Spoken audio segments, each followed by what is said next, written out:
Good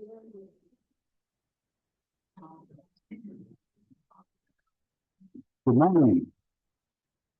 I'd like to call the Lyon County Board of County Commissioners to order. Today is Thursday, February 5th, 2026, 9 o'clock a.m.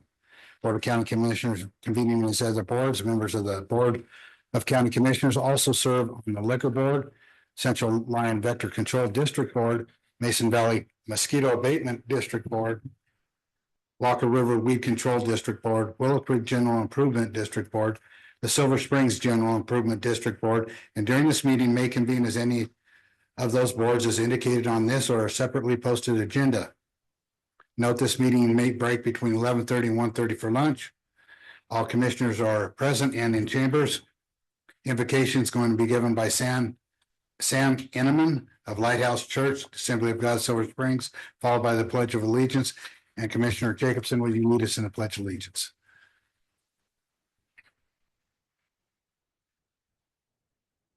Let's pray. Gracious Heavenly Father, we invoke the presence of your Holy Spirit to preside over this meeting today. We ask that you give our Lyon County Commissioners wisdom like Moses to care for the needs of the people. Let them be like Esther, who rose up to the needs of her times and brought justice to her land. And most of all, inspire them to be like your Son, Jesus, and serve sacrificially to the benefit of all. I pray over our county and the challenges that face us today.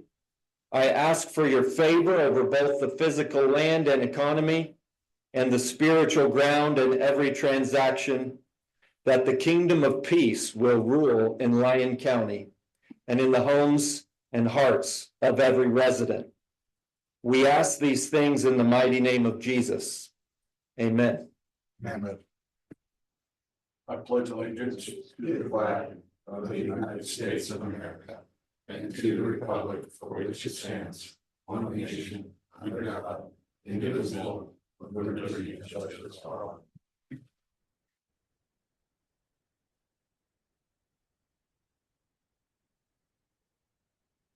Brings us to public participation. No action will be taken on any item until it's properly agendized. Is anticipated the public participation will be held at this time, though it may be returned to at any time during the agenda. Citizens wishing to speak during public participation are asked to state their name for the record and will be limited to 3 minutes. The board will conduct public comment after discussion of each agenda item, but before the board takes any action. Do we have any public comment in the room?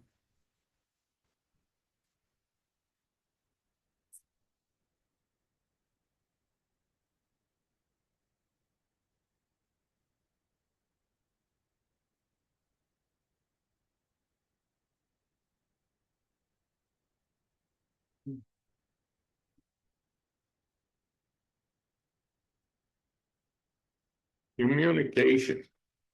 It's kind of a simple word. I think everybody understands it, but there seems to be a lack of it. For 8, 9 months, I've been coming here asking for one single thing. I've had no communication from the board as a whole, from the county manager, from the road department, that I did not initiate.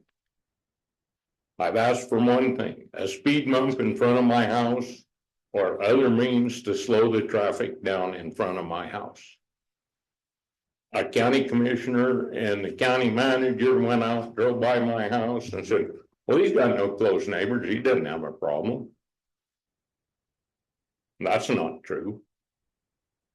A county commissioner and the road superintendent went out and looked at my road and said, well, there's not a problem here. Well, that's not true. When I talked to the road superintendent at the last meeting, he had the chart showing last year's records of the vehicle count and the speeds. He didn't share that with me. He probably did with you, but he didn't share it with me till I went back and talked to him. He says, well, here's what it is. Well, he puts the counters in the wrong place. They put them clear up by the stop sign, not where my house is, which is in the middle of the longest stretch of that road. That's logically where they would be if you want to count the highest speed. So What we have here is a lack of communication. 8 months ago, if there had been communication, we would have had a more harmonious outcome. And I still ask you to do something to slow the traffic down in front of my house. People going 45 or 50 or maybe even faster in the 25 zone is not right. Thank you. Is there any other public participation in the room?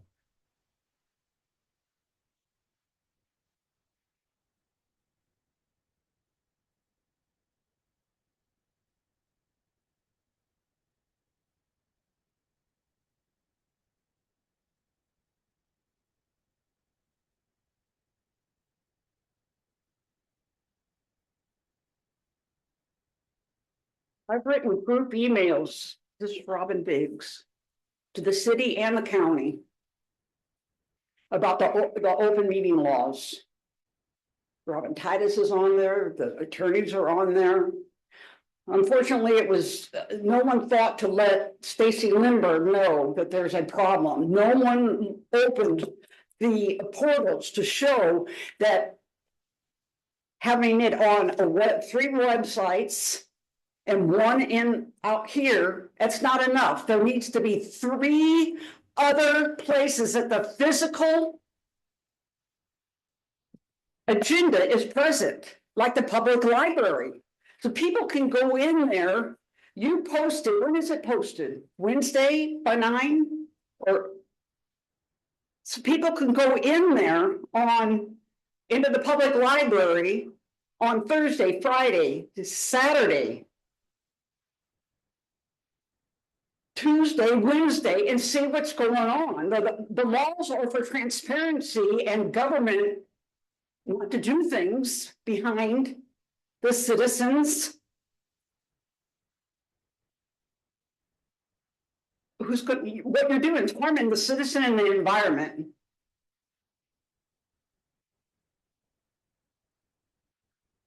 Also, the solar should not be put in here. Winston Solar, no one's doing their homework. I sent a group email on that.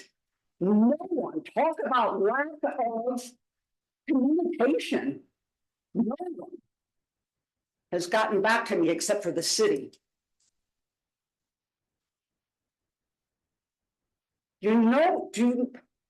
It's amazing that you guys don't know what this encounters. How far this goes up, and everything that you have worked on is null and void in the research I have done. Putting in the Winston project, putting in, the data center, it's all null and void because you have not done the transparency for the open meeting laws. You are in violation, and I should have included. I included Robin Titus. I should have included our governor, and it probably brought the attorney general, because that's where it goes to. That's where the lawsuits are coming, and I've mentioned that before. You've got to slow down and stop. There's lawsuits coming. Thank you.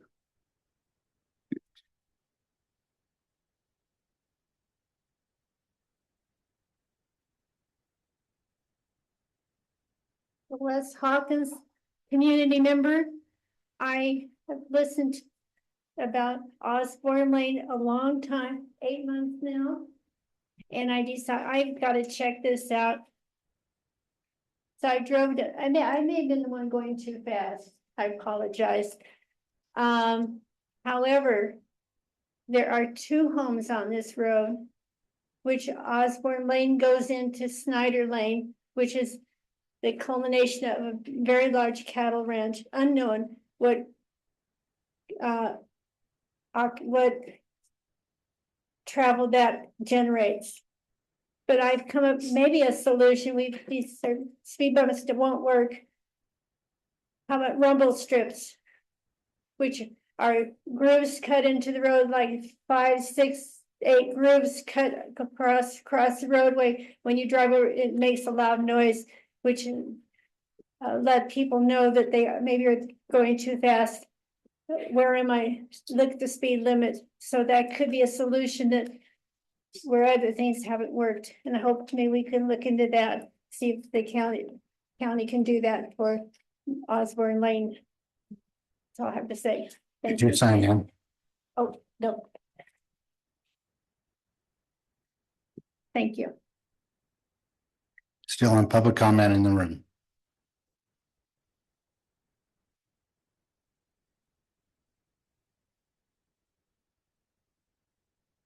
Please sign in and state your name. You need that pen back? It is yours? Yeah. Okay. I will give it back to you. There we go.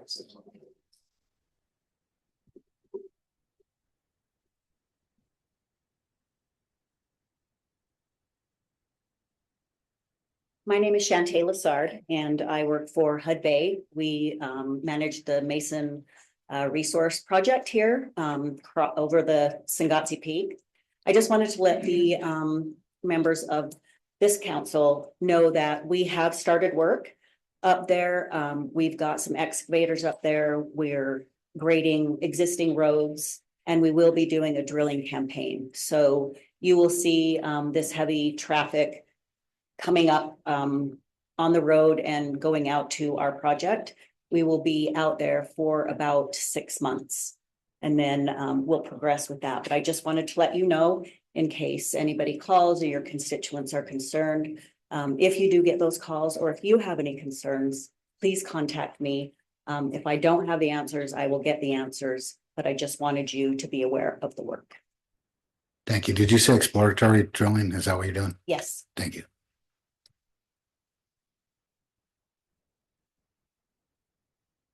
Any more public comment in the room?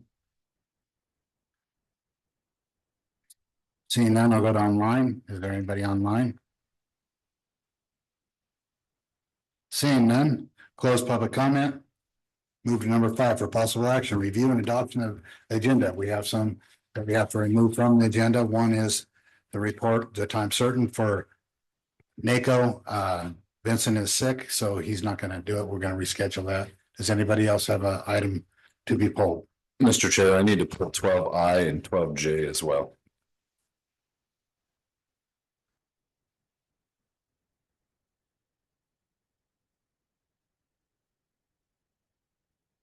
Does anybody else have any? Is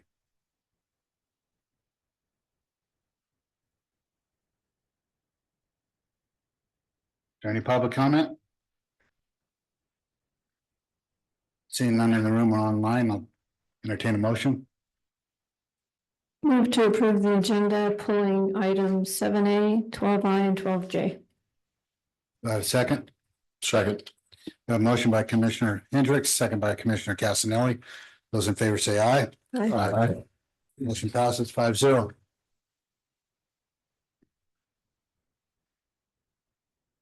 Number 6, presentations of awards and or recognition of accomplishments.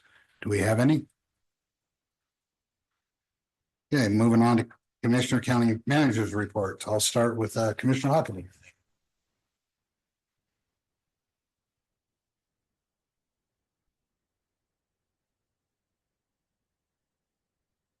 Well, I attended the conservation meeting, dealing with account records, prior to the end of the taxable period in January.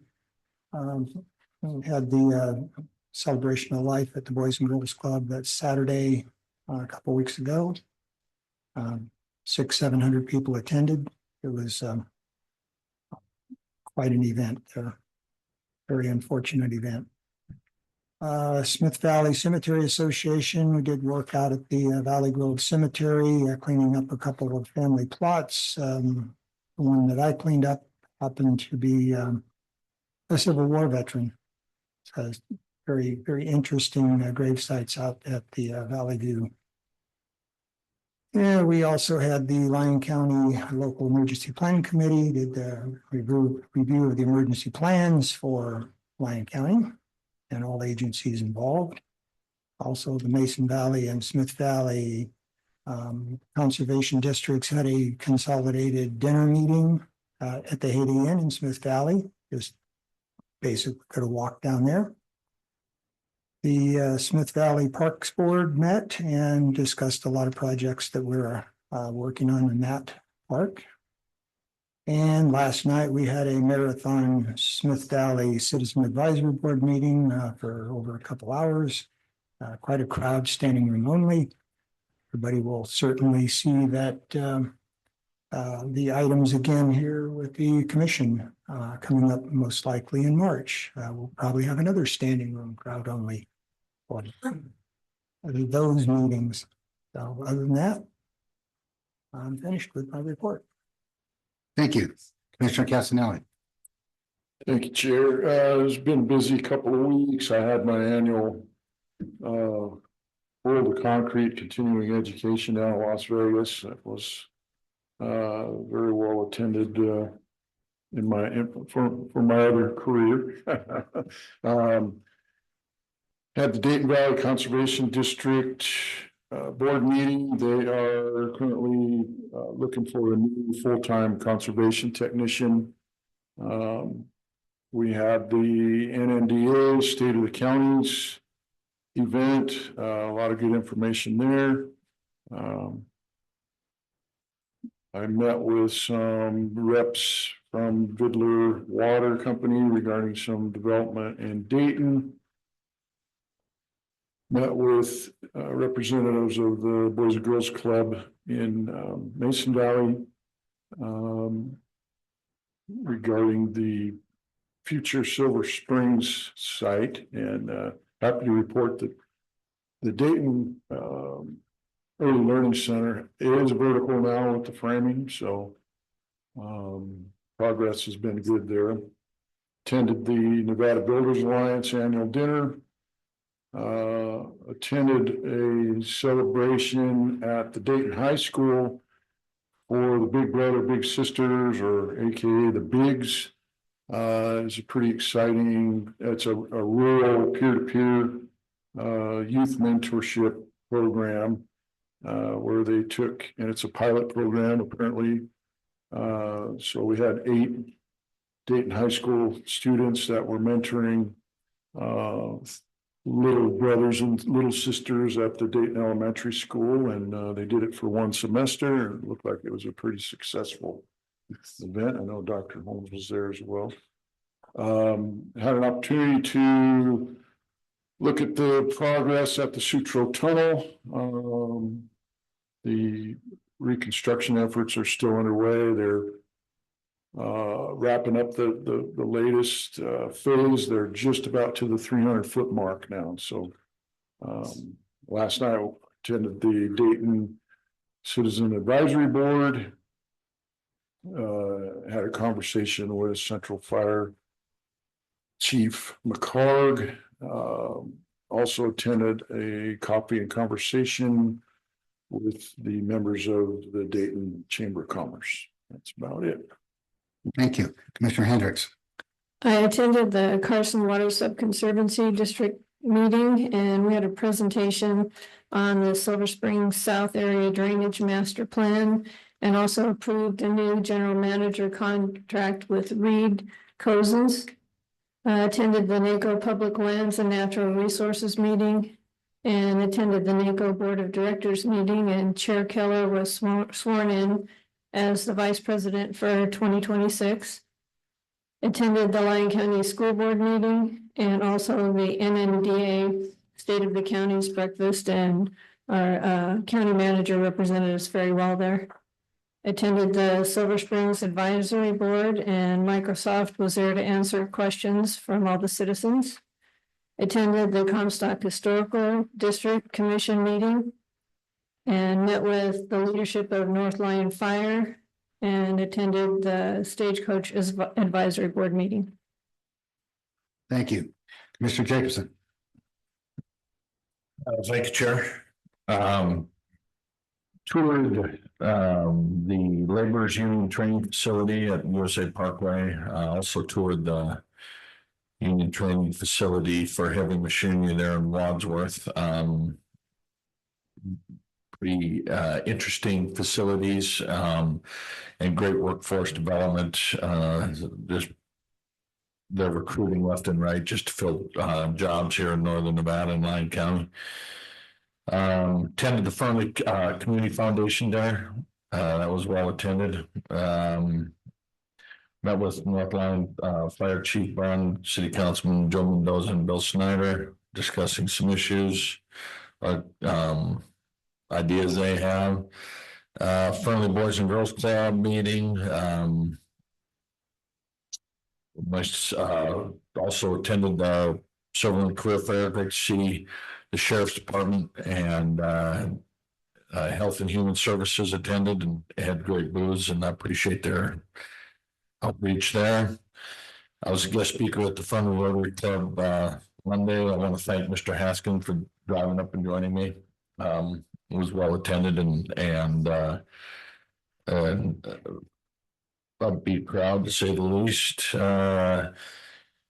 Zoomed in on the Comstock Historic District meeting the other night. Attended the Nevada Works meeting via Zoom. Fernley City Council meeting last night was interesting. And may have to get with Mr. Haskin to figure out what was going on, what was said regarding some money. And finally, I just want to wish all our wrestlers, hoops players, cheer teams, dance teams a fun and successful run towards regional and state titles. And that's all I have. Thank you, Commissioner. Thank you, Commissioner Jacobson.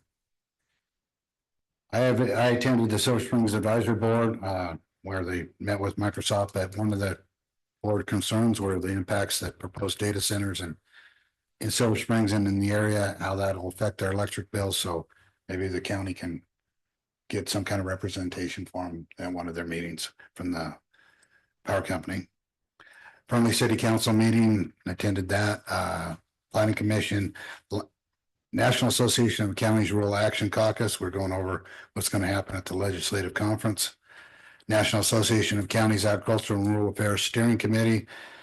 That's where I co-sponsored 3 of the resolutions that we're going to move forward. One of them was for securing increased reimbursement for rural emergency medical services, urging the U.S. Department of Agriculture to prioritize farmer and rancher mental health and include counties as key partners in program development and implementation, and supporting water reliability for agriculture and food security.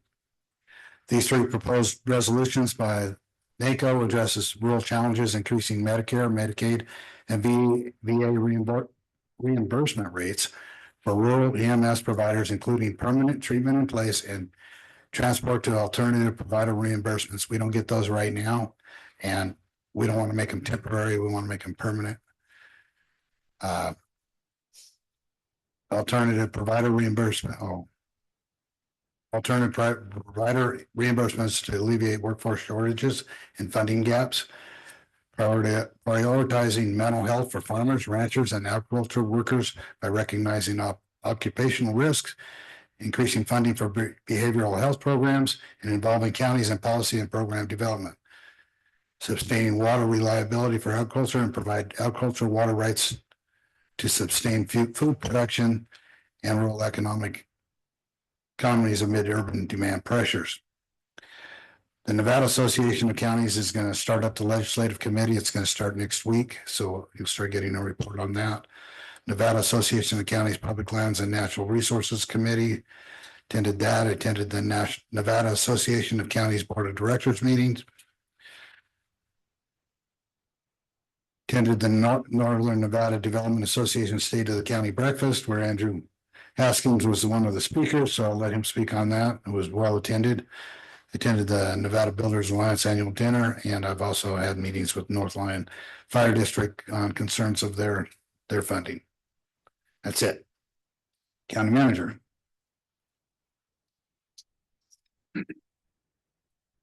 Good morning, Andrew Haskin, Lyon County Manager.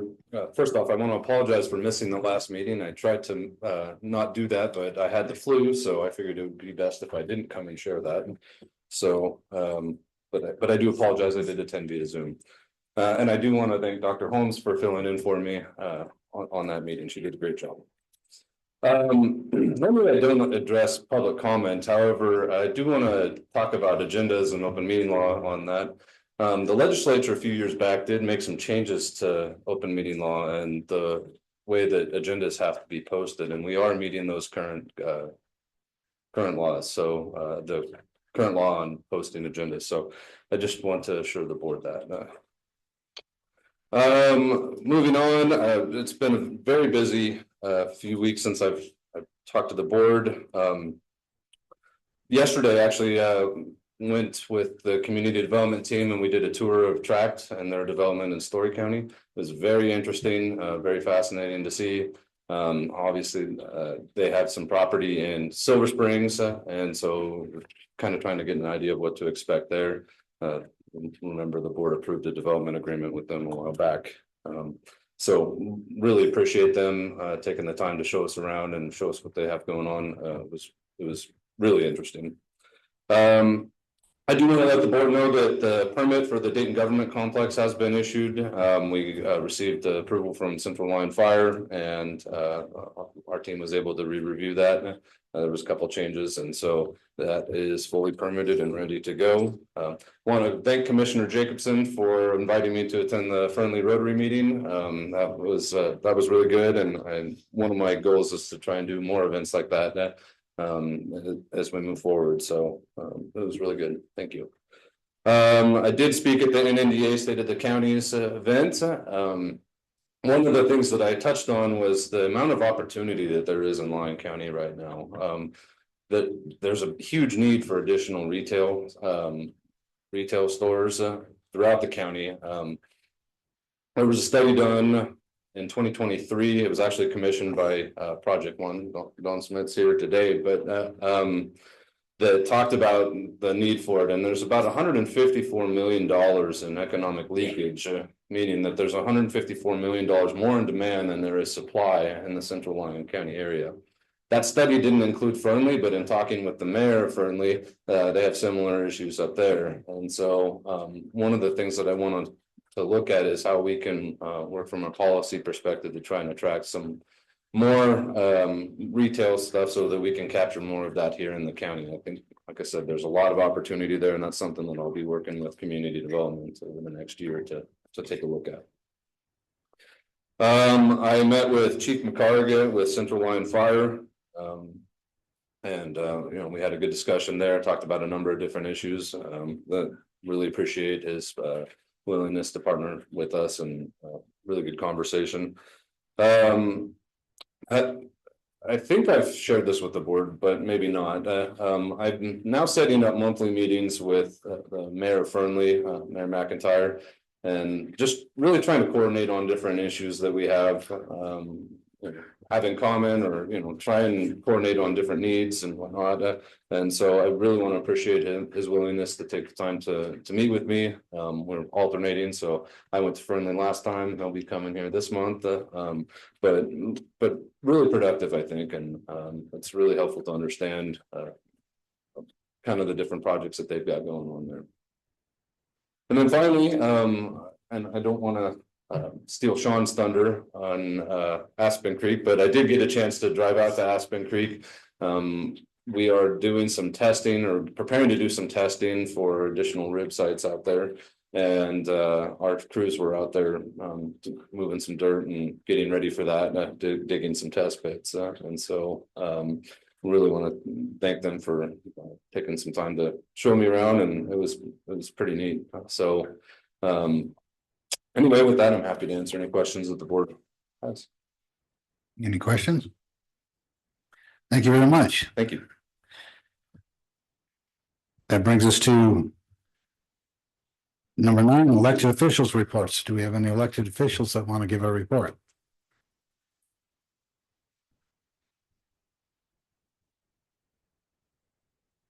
Stacy Lindbergh, Lyon County Clerk Treasurer. This is not in response to the public comment. Actually, it's, I'm just trying to keep you informed if I receive any complaints or issues. I'd like to tell you guys about them and then give you the backup and response. This one was a complaint made to me that we were not following open meeting laws. So I had immediately talked to Andrew about it and verified that we were following all the rules, but I also went ahead and just pulled the NRS in case you guys are interested. Maybe we could just attach it to it. So we know that that complaint was addressed and we have the backup and did look into it. It wasn't just discarded. So can I give that to you and you share? Thank you. And then I just wanted to kind of give you an update. Judicial filing ended on the 16th, and we had 2 candidates, one for District 1, John P. Slegmelch, and one for District 2, Steve Rye. The end of the challenge period ending February 2nd. So those 2 will appear on our general ballot for the upcoming election in 2020 in November. That was pretty exciting. We have new filings for all non-judicial offices starting on March 11th. So I'm really excited about that. And our office did put together a packet for new candidates to kind of explain, you know, what the process is and answer some questions for them ahead of time. So if anyone has any questions or interested in stopping by and getting that packet that is interested in running for office, we'll make that available for them. We did a recruitment process this year. We were forced by the state to send out HAVA letters for everyone that had any changes or anything with the DMV, called the AVR, which is automatic voter registration. So in turning kind of those lemons into lemonade, we also put a flyer in there to recruit poll workers. We've got a huge amount of people interested in working our polls this year. So we made some good contacts on that. So I thought that was really exciting and wanted to share. And also all the clerks in Nevada really have so many issues with AVR. There is no way we're going to be able to keep our rolls unless that process is addressed somehow. So our association, our clerks association went out and we did hire an independent study done on AVR and how it affects our polls and our voter rolls and our inability to keep them clean with the laws that Nevada now have in place. So I made you each one of those reports because I found it very interesting because the reports are coming out that, you know, the registrations for the major parties are going down. That's not true. This report shows that nonpartisans are going up simply because of AVR. These people are going in, they're being automatically registered to vote with no intention of ever voting or ever picking a party. Even if we call them, we follow up, we chase them down. It's just not working. So they've made it to where, you know, they don't even have the opt-out option anymore. My goal was, you know, federally, we're legally responsible for giving them the opportunity to register to vote in some of these areas. But at this point, the Nevada's made it mandatory. They can't even opt out. So that is the huge thing that we're fighting, trying to help getting our, because it washes out our numbers. It lowers our turnouts. It causes all kinds of problems. So a lot of issues we're addressing, but I found this report so interesting, I wanted to share. So that's all I have. Does anyone have any questions? Thank you. And then I'd say. Any other elected officials reports? Seeing none, I want to congratulate Steve Rye for his hard fought campaign, and he did a great job. Appointed officials reports.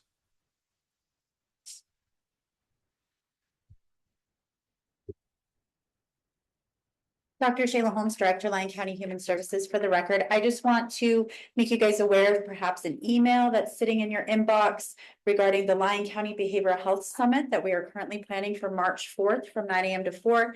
It'll take place at the Central Lyon Fire Training Room there in Dayton. We are bringing together local experts and state regulatory bodies and a variety of other individuals in a room to talk about prevention, crisis, treatment, and then specialty groups of youth, seniors, and opioids.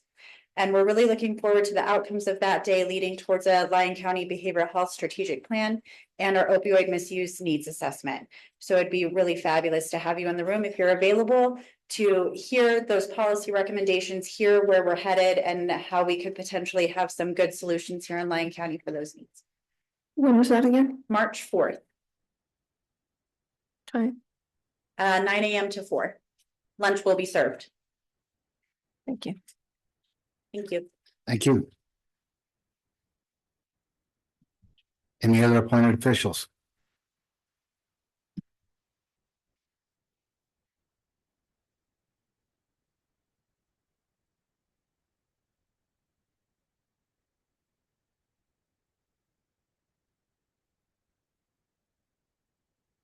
Good morning, Gavin Henderson, Lyon County Community Development Director for the record. I just wanted to provide the board our kind of annual report on the code enforcement function side of things with community development. Just wanted to talk about kind of some statistics, our SWAT program, property cleanup efforts, kind of show some before and after pictures, because those are always good and tangible. Go through some performance and caseload overview, and then some insights and takeaways I've had from the year. So I first off want to thank a lot of partners that we've had in our code enforcement programs and just overall throughout the county. So a lot of what we do wouldn't be capable without, Lyon County Human Services, Lyon County Sheriff's Office, Parks and Demolition, Greystone Unlimited, Rehaul Junk Removal, Waste Management, Central Lyon Fire Protection District, DNS Waste Removal, Brand X Inc., and Audi Auto Parts Unlimited. And a huge shout out to our code enforcement officer, Mr. Joseph Sanchez, sitting in the back. We wouldn't have the compliance rates we have and a lot of these programs in place without him. So really thankful for all of his participation and work he's doing throughout the communities we have. Annual statistics. So closed cases. So in calendar year 2025, the Code Enforcement Division investigated, abated, and closed a total of 215 complaints and cases, reflecting continued and consistent demand for enforcement services throughout the county. The year concluded with 75 active cases. So we rolled over 75 cases into the year 2026, which indicates that this level of operational pressure is carrying forward into the new year. Majority of the cases continue to be resolved through voluntary compliance, which remains the most effective and efficient enforcement tool available. At the same time, targeted partnerships and interdepartmental programs have produced measurable cleanup opportunities and community improvements. One key observation worth highlighting is that Dayton, Mark Twain, and Silver Springs together account for more than 77% of all closed cases in this diagram. So the concentration clearly identifies that these communities are the primary centers of enforcement activity and helps inform how staff moves forward in the future, whether it's public outreach in the field, whether it's going to CAVs, and how we can communicate enforcement tools to the communities themselves. Next, we wanted to touch on code enforcement case by type. So accumulation of junk, trash, and debris, unlawful residency and recreational vehicles, and parking violations are three of the largest categories we see, with a total of 142 cases representing. Yes, sir. Can you go back one slide? Yeah. I'm not bagging on Yerington when I say this, but one seems very low. Is that because they have their own city code enforcement? We just don't see a lot of activity. I'm not aware that they have like a specific code enforcement officer. I'm sure that's kind of handled, between all their departments.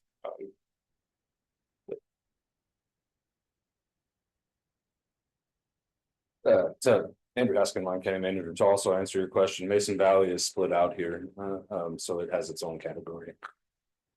Yeah, there are some pockets, some small properties within city or some city limits that are county owned.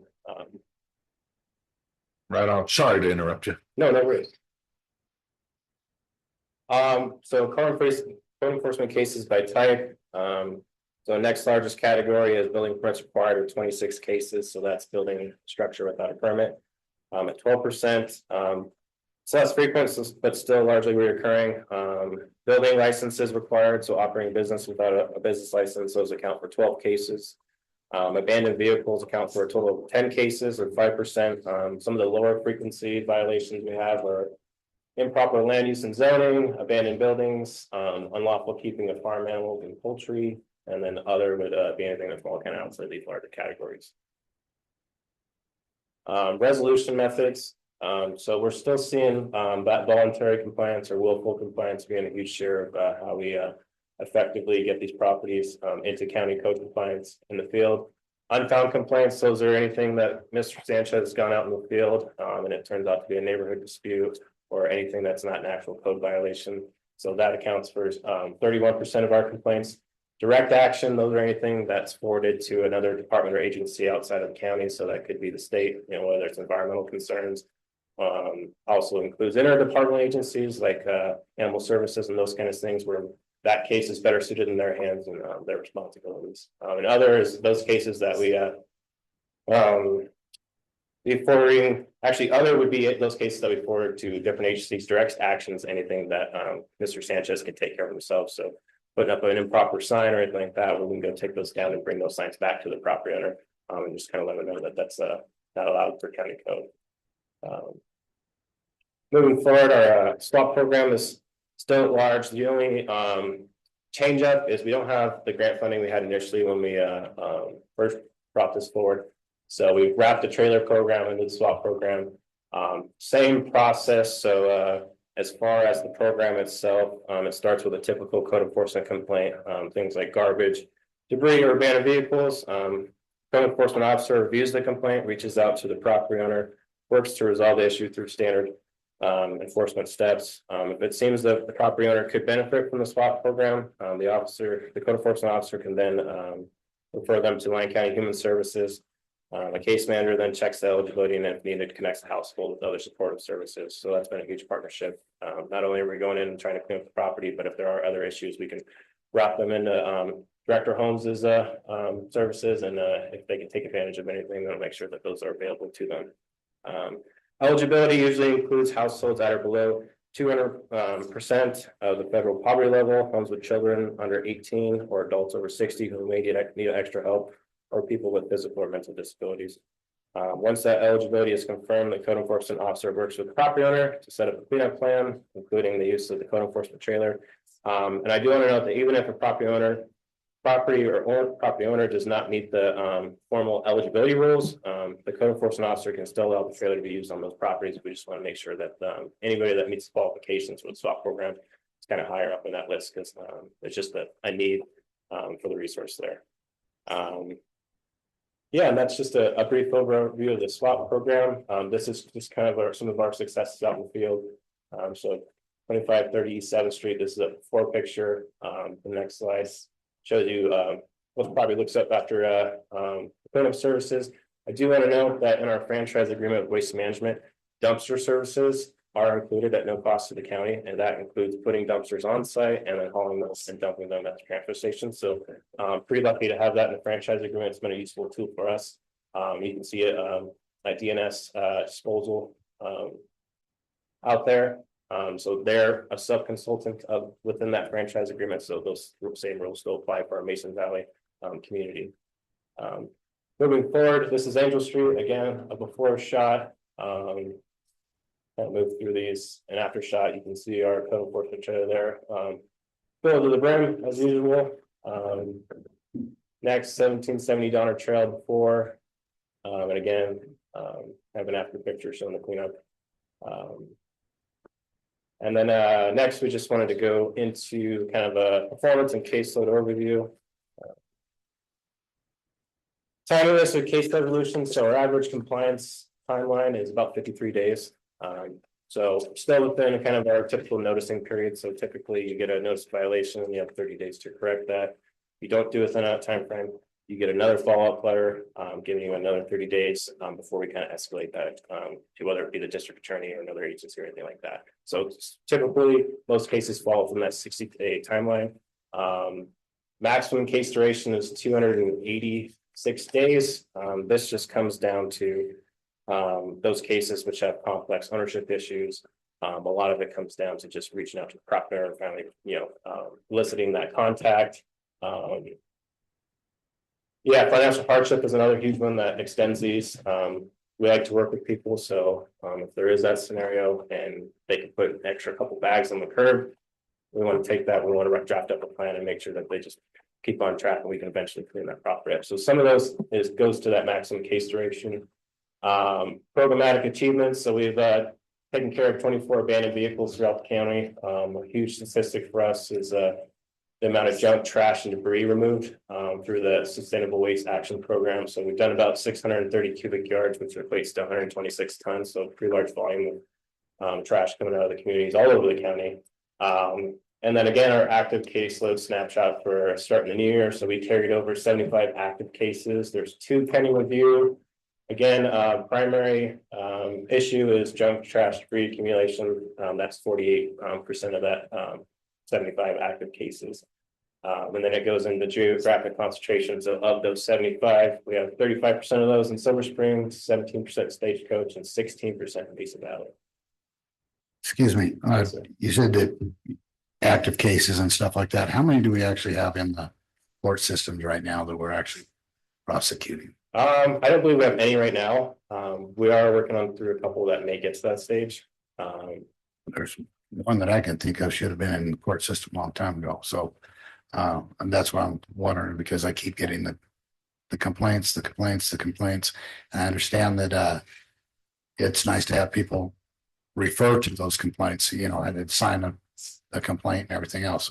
But if it's obvious that it's there and they're just trying to circumvent the system, it's time for court. So. Yeah. Joseph Sanchez, Lyon County Code Enforcement Officer. So currently, and I apologize for not including this, we do have 2 in the court system actively progressing. 2 pending review as of right now, where that consideration is being made. So is that what pending review means? No, pending review in this status refers to it is in our queue. The complaint has been submitted. At the time that this was put together, I had not had the opportunity to review those cases. Thank you.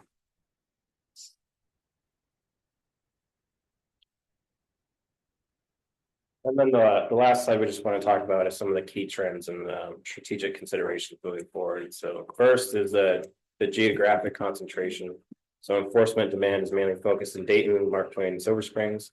Silver Springs in particular is both like a historical hotspot for us and a forward-looking priority because of its share of the active cases we have going into the new year. Second, systematic compliance challenges. So junk and debris accumulation continues to be the most common issue throughout the county. Complaints about RV residency are showing up countywide, which points to a broader compliance challenge rather than just an isolated nuisance behavior. Third, enforcement effectiveness. So our voluntary compliance rates remain strong, showing that our engagement and noticing procedures are working well. There's a low reliance on direct action, which reflects sufficient resolution strategies. And lastly, case duration risks. So long-term cases highlight the need for structured escalation protocols to prevent enforcement from dragging on. So again, like we're talking about, taking those to the DA right now is kind of our high level enforcement escalation, but in the future, we're looking to expand upon that. And then lastly, some strategic considerations for us. So these include targeted deployment of enforcement resources throughout the county, expanding or reinforcing waste abatement programs, given their proven impact. So this goes forward to continue to pursue those grants that we can take advantage of so we can go and effectively clean up these large properties, which the expense is just not something that the county can take on or the property owner. So those kind of lead to our extending that maximum case duration threshold for us. So we're looking at opportunities to expedite that. Coordinating policies around unlawful RV residency to create more effective policy-backed procedures. So that's a huge priority for us moving forward.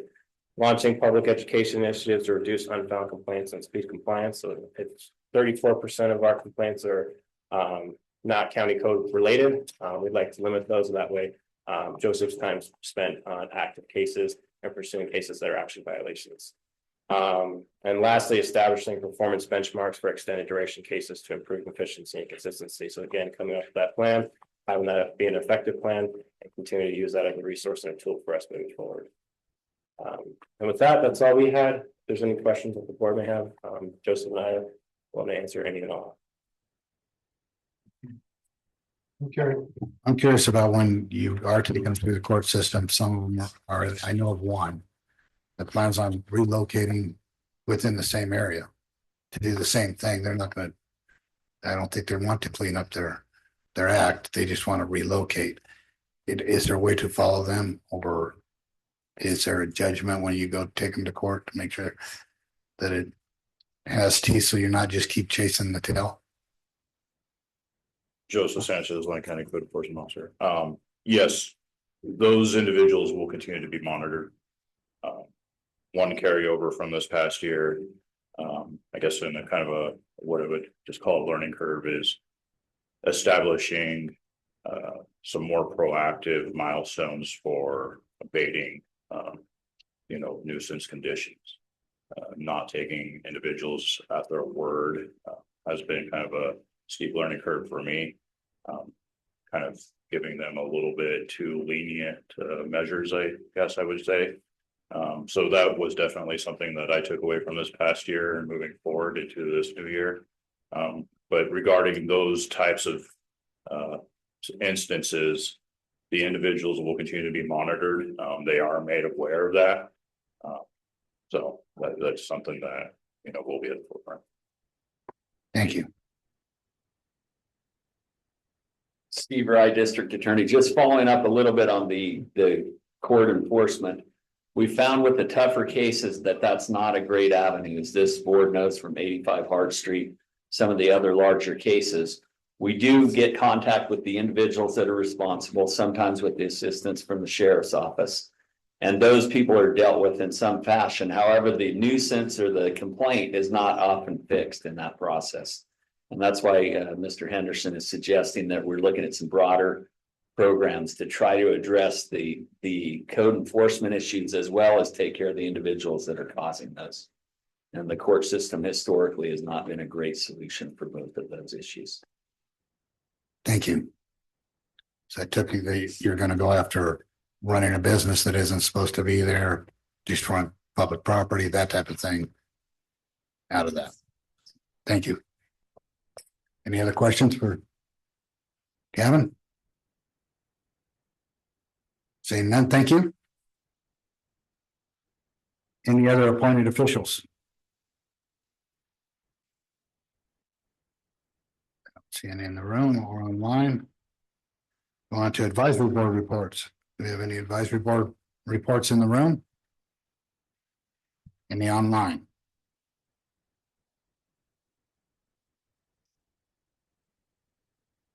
Seeing none, we'll move on to the consent agenda. Consent agenda action will be taken on all items.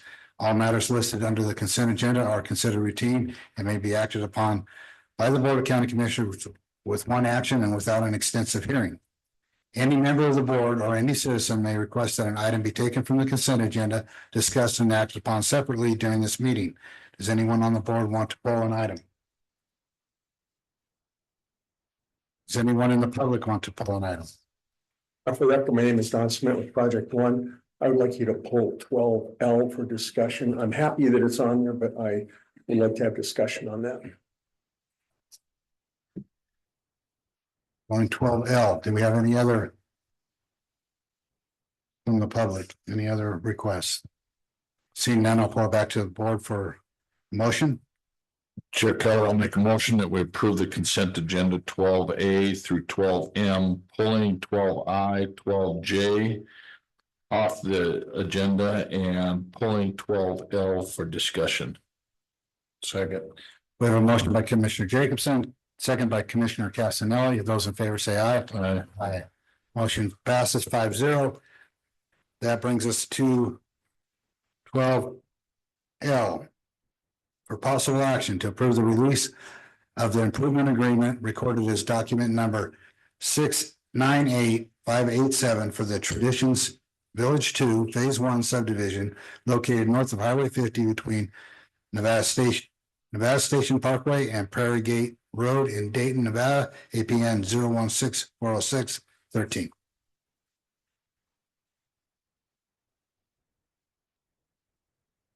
Again, my name is Don Smith with Project One and Lucas Homes and Development LLC. First, I'm very happy that this is on here today, and I want to thank Andrew and Gavin for for their assistance in getting this on. What I want to discuss about this is, we've added a level of having to come back to you and record documents that I personally feel are unnecessary. Prior to this document, we've always signed improvement agreements. I've signed improvement agreements on every one of the tranches involved with traditions. And now we're making these a recorded document, which means we have to come back and then get it removed. And what this document really says is, I'm notified that there may not be sewer or water availability until a final map is approved and recorded. Once that final map is approved and recorded, the improvement agreement pretty much goes away. And you're not gonna go to somebody's house and take their sewer or their water away from them. And what it does for us is in our closing documents, initially with the purchaser, say Lennar that we're dealing with, it creates a level of concern with them. But then every homeowner, if this doesn't get removed as a recorded document, every homeowner gets this that buys a property. So 500 homes, 500 of these questions. I would just like consideration for a future agenda item that we don't record these documents and that it becomes a staff approval. Once that final map is recorded and approved, yes, the water and the sewer dedicated to that, you're not going to take it away. So we don't have to come back here and do this each time that we turn a tranche. Like we've got 4 more of these that we're doing. And it's just, I'm very happy with the assistance I was provided, and Steve and I too, I forgot, to put this together with our attorney so that we can get, because we can't remove it. We have to put another document in the file that's recorded that removes it. That's why we're here today. So if you could please just consider that in the future, and I'll bring it up with Andrew and Gavin and Mr. Rye in the future day. Thanks. Thank you. We'll keep it contained to that agenda item, not overall subject. So leave it to staff. Is there any questions? Any other discussion from the public? Public comment? Bring it back to the board for a motion. Move to approve the release of the improvement agreement recorded as document number 698587 for the Traditions Village 2 Phase 1 subdivision located north of US Highway 50 between Nevada Station Parkway and Prairie Gate Road in Dayton, NV, APN 016-406-13. I have a motion by Commissioner Hendricks, second by Commissioner Casanelli. Those in favor say aye. Aye. Motion passes 5-0.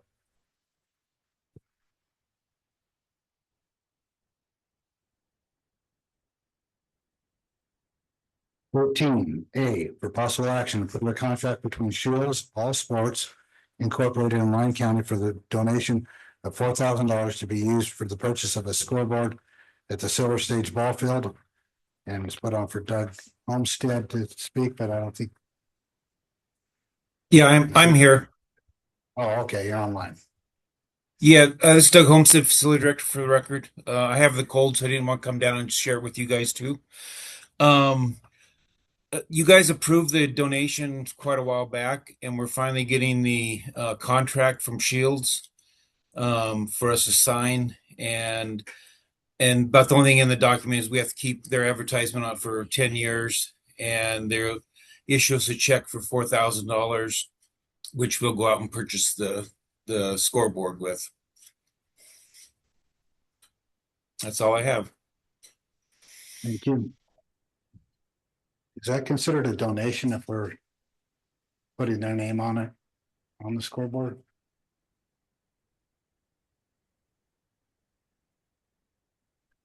Seems like it's kind of a contract. I would think if we want further donations, we're gonna consider it a donation, and we're gonna welcome putting their name on it. No, I'm just curious about the legal. Yeah, I believe that was part of the agreement when they agreed to donate the sign. And part of the initial agenda item, as far as I recall. Okay. Any public comment?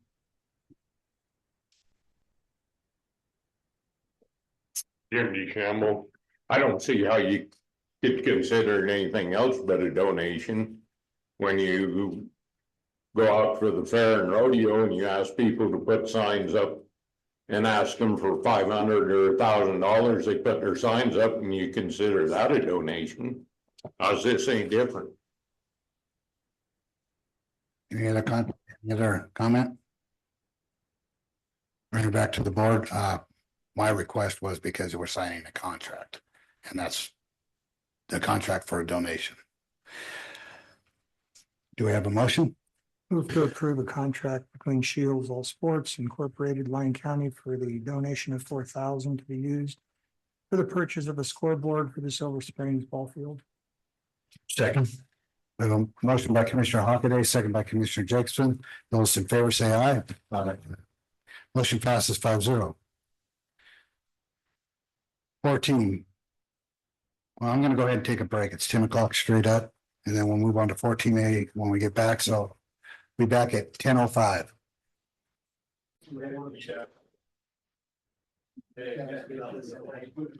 Everyone sit down. On 14A for possible action to approve the zoning request from Outpost Land Company LLC for a zoning map amendment to amend the zoning destination from C2 general commercial to SR 1/2 suburban residential half-acre minimum on two parcels. The total approximately 1.02 acres in Silver Springs at 3845 and 3855 Elm Street. APN 018-40549, 018-40550, PLZ 2025-90, Senior Planner Lois Carriola. Thank you, Mr. Chair. Good morning, Commissioners. Louis Carriola, Senior Planner. The requested zone changes for two parcels in Silver Springs. On the left, we can see in the vicinity map their general location west of Highway 95 and south of the intersection of Highways 50 and 95A. On the right, we can see the configuration of the two parcels, each approximately 0.51 acres in size, rectangular and bound by residential uses to the north and to the south. The site plan was provided with labels by the applicant, shows the parcel on the east, that's 3845 Elm Street, with a non-habitable manufactured home and an outbuilding. Property to the west, 3855 Elm Street, does not have any structures. We also looked through the county assessors and any previous mapping on file for these properties. And since they've been commonly owned, there was never an established access to the western property. So prior to any future development on 3855 Elm Street, an easement would have to be granted to provide access to Elm Street. It would be through 3845 Elm Street. I would point out, of course, we're only reviewing the zoning change today. Getting into the master plan designations, we can see that sea of orange on the left. That's our character district map for Silver Springs in this region. This area is suburban character, and that's based on the fact that we have public utilities available. In this case, Silver Springs Mutual Water Company provides the water service. Silver Springs GID, managed by Lyon County Utilities, provides sewer service. On the right, we see the actual master plan designation for the site as suburban residential. You'll note to the east of Elm Street that pinkish color is all mixed use, and then across the highway, designation is employment. I think the distinction between the mixed use and Elm Street and then suburban residential all to the west of Elm Street is important here in the next, as we'll discuss in the next slides. So here's the applicable zoning. This area has a number of zoning districts that don't always match the parcel sizes or the uses. Now, to the west of Elm Street, we have 1 acre, half acre, and 2 acre residential zoning. But just that small block of the two subject parcels and the parcel to the north are commercial. To the east, within that mixed use per the master plan, we have both residential and neighborhood commercial zoning. I think I'm making this point because the existing zoning of community commercial is not compatible with the existing master plan designation of suburban residential. So then if we move to the next slide, we see the proposed zoning of suburban residential, half-acre minimum. That of course matches both the parcel size and the property owner's stated intention for future development, which is single-family homes. The purpose statement from Title 15 or Development Code describes the SR 1/2 zoning districts as primarily intended for single-family unit types in the suburban setting. That would be public utilities in a close proximity to neighborhood service centers that include commercial, social, recreational, and civic services. So while there are other uses on this list that are allowed, again, the applicant's stated intent is single-family residential. We find findings for zoning map amendments in Title 15, Chapter 220.05, and staff has been able to make these findings. This is just a summary. But most notably, the proposed zoning is compatible with the master plan and actually would be correcting the existing incompatibility. New development would be connected to public utilities. There are, of course, already roadways and emergency services would be provided by Lyon County Sheriffs and Central Lyon Fire. And the proposed zoning, again, would bring the site into conformance. So staff is easily able to have made a recommendation of approval. Oh, I apologize. So there was one typo in the staff report. I just wanted to correct and put it on the record. This is just a carryover from the language that went to the planning commission. The board, of course, does not make a recommendation. They make the decision. So again, staff was able to make a recommendation of approval to the planning commission on January 13, 2025. And the commission voted 7-0 to forward a recommendation of approval to the board. The recommended motions on the screen, and I'm available for any questions. One question. Yes, sir. One question, is the applicant here? Online? So he's not presenting his own application. I understand that it's already, the parcels already exist, right? Yes, sir. So how do we have parcels where you can't get in there? Even if it's the same owner? Access. I think it's a mistake in previous mapping approvals. If we're one to come forward with a land division today, one of the requirements to record the final map, in other words, to create the new parcels, would be establishment of legal access. So I can't speak for the establishment then, but we certainly wouldn't repeat that. But it's going to happen. Yes, okay. We won't issue a building permit for that western parcel until legal access is provided. And this would be unique to that area because I'm looking at all those parcels around there and none of them are cut that low, right? That size. Oh, there are half-acre parcels. Maybe if I zoom out a little bit more. Okay, because I didn't want to just start changing all the neighborhood off. That one's already existing, right? Yes, sir. And so we're not changing the size. We're just changing the zoning. Yes, sir. Any questions? Any public comment? I'll entertain a motion. Based on the aforementioned findings, I move that the Board of County Commissioners approve the request from Outpost Land Company LLC for a zoning map amendment to amend the zoning designation from C2 General Commercial to SR 1/2 Suburban Residential 1/2 acre minimum on two parcels that total approximately 1.02 acres. APN 018-405-49 and 018-405-50. ELZ 2025-090. Do I have a second? Second. We have a motion by Commissioner Hockaday, second by Commissioner Hendricks. Those in favor say aye. Aye. Aye. Motion passes 5-0.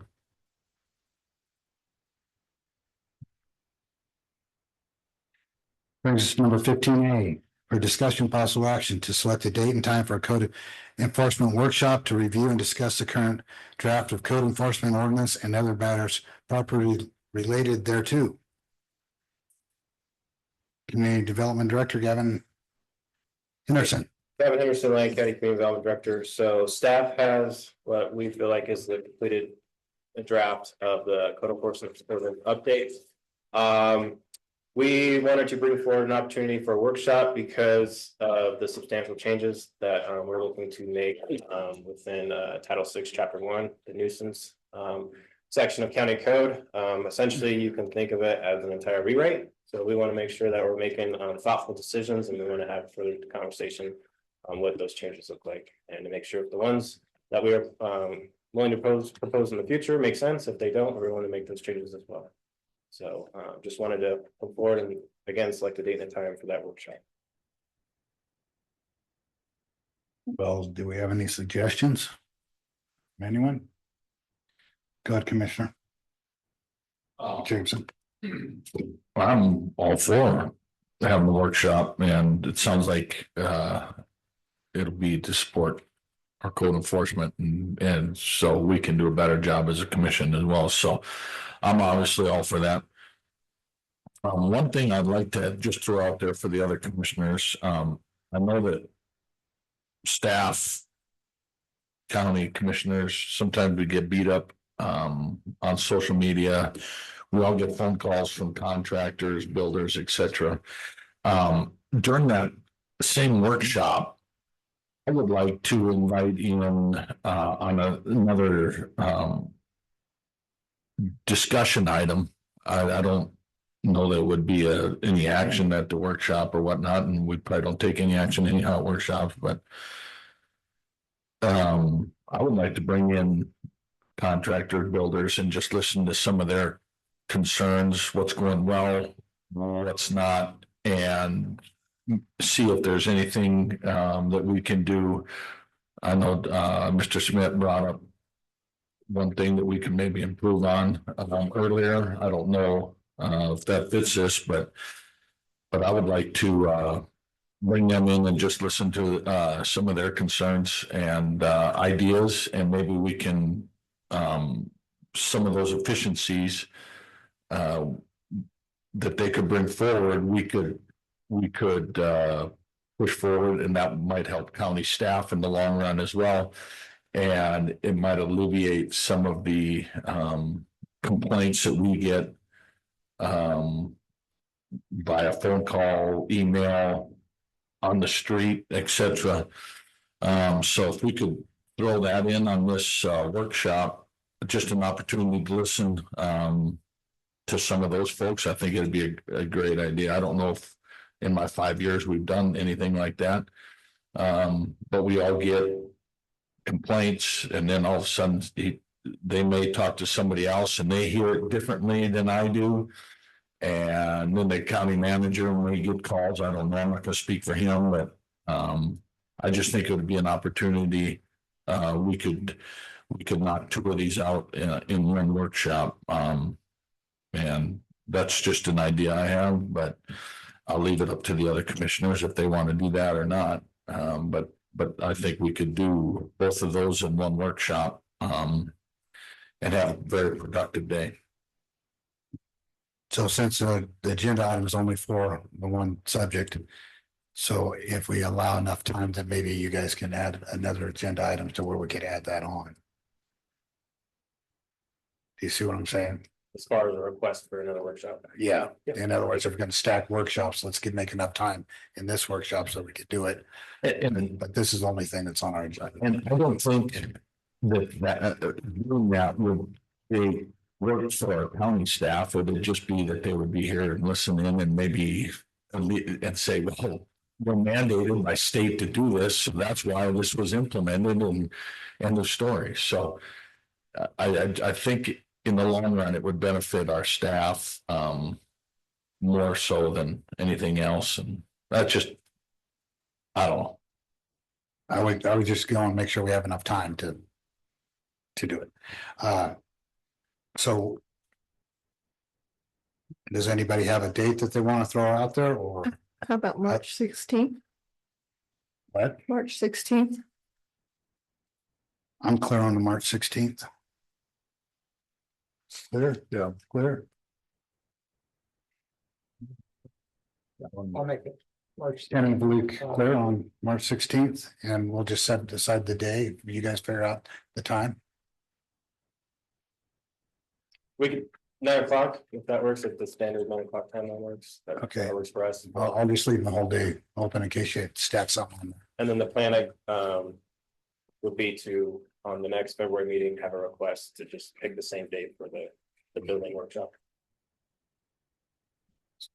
So is that a motion for March 6th?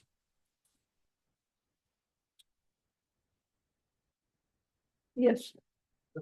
And just for clarification, Andrew Haskin, Lyon County Manager, I don't know that we need a separate item. Obviously, the board can't provide direction to us on the workshop for contractors, but if that's what the board would like to do, I think we can just do it as an agenda request. Under code enforcement. Not what he was talking about. So if we're gonna enlarge this, we have to have it on the agenda so the public knows what goes on. I can repeat it during agenda requests Yeah. at that time. Yeah, that's what I'm saying. I mean, if that's the direction you guys want to go and have this included, it doesn't have to be a separate item. Sounds good. So I think I have a motion for March 16th At 9 o'clock. at 9 o'clock AM. Do I have a second? Second. We have a motion by Commissioner Hendricks, second by Commissioner Jacobson. Those in favor say aye. Aye. Thank you. Thank you. Did I ask for public comment on that? No, you did not. No, you got to go back. Going back, is there any public comment? Seeing none in the room. Oh, we do have public comment. Oh, if it's a public comment or if it's a discussion on. I think the public, it ought to be at night when the public can attend.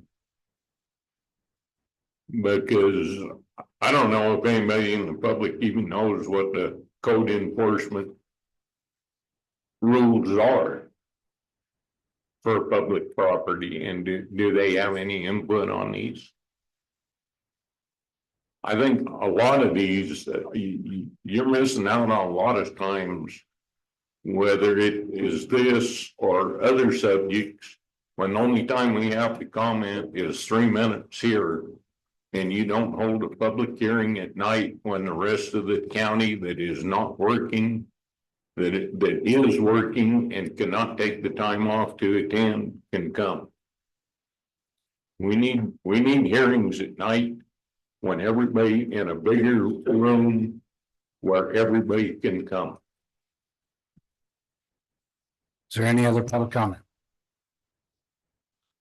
Seeing none in the room, is there any online? Seeing none, after consideration of public comment, does your motion still stay the same? It does. The second stay the same? Yeah. Okay, go back to the vote. Those in favor say aye. Aye. Aye. So still passes 5-0. Sorry about that, guys.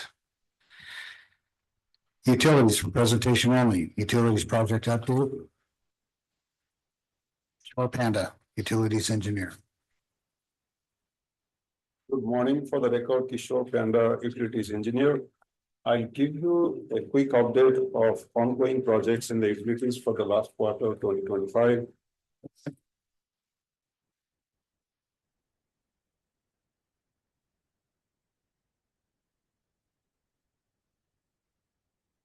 Okay, as usual, this is a summary list of projects that are ongoing right now.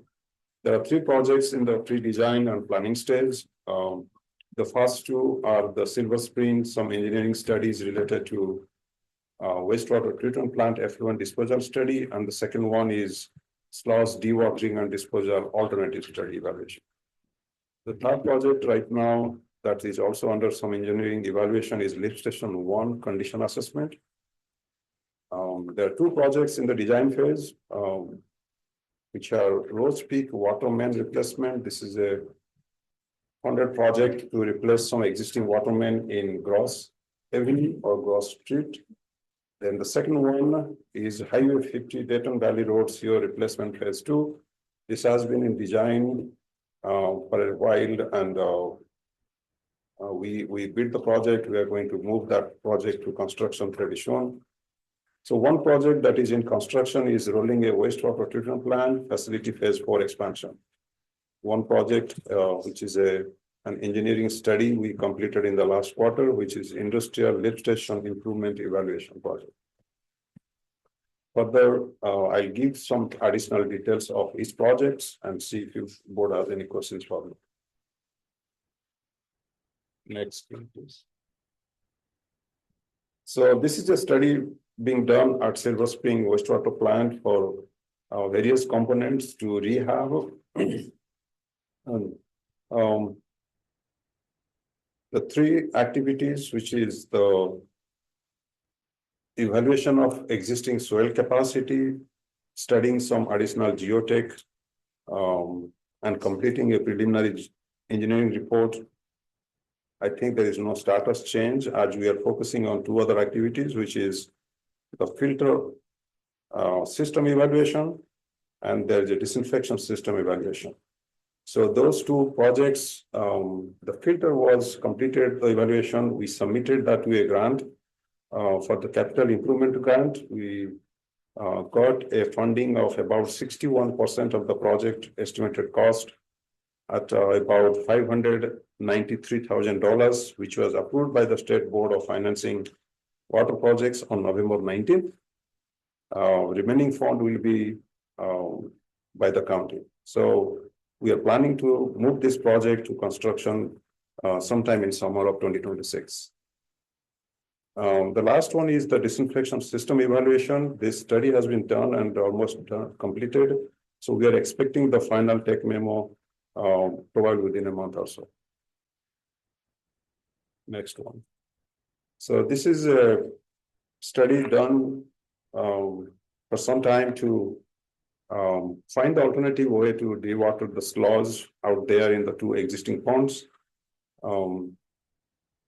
So the recommendation was to do a mechanical dewatering. We are expecting the final tech memo by the consultant soon, and planning to do the project construction sometime in summer of 2026. So in this project, basically we'll dewater one or two ponds, and then hopefully that will leave us for another 5 to 10 years of operation of those two ponds. The third study is lift station 1 condition assessment. This lift station is next to the Carson River, which is in operation for a long time without much of upgradation or rehab. We retained Loomis Associates to do the condition assessment study. So they're submitting, in fact, they submitted the tech memo yesterday that basically captures what is the recommended rehab or condition improvement alternatives. So once we get that tech memo, probably the staff is going to do a project to do some sort of construction or rehab for that lift station, which is in a critical condition right now. Next one. This project is in design, which is Rose Peak Watermain replacement. This was a funded project from the US EPA Community Program funding. We retained HDR engineers to do help us with a couple of things. One is the apply to the grant application.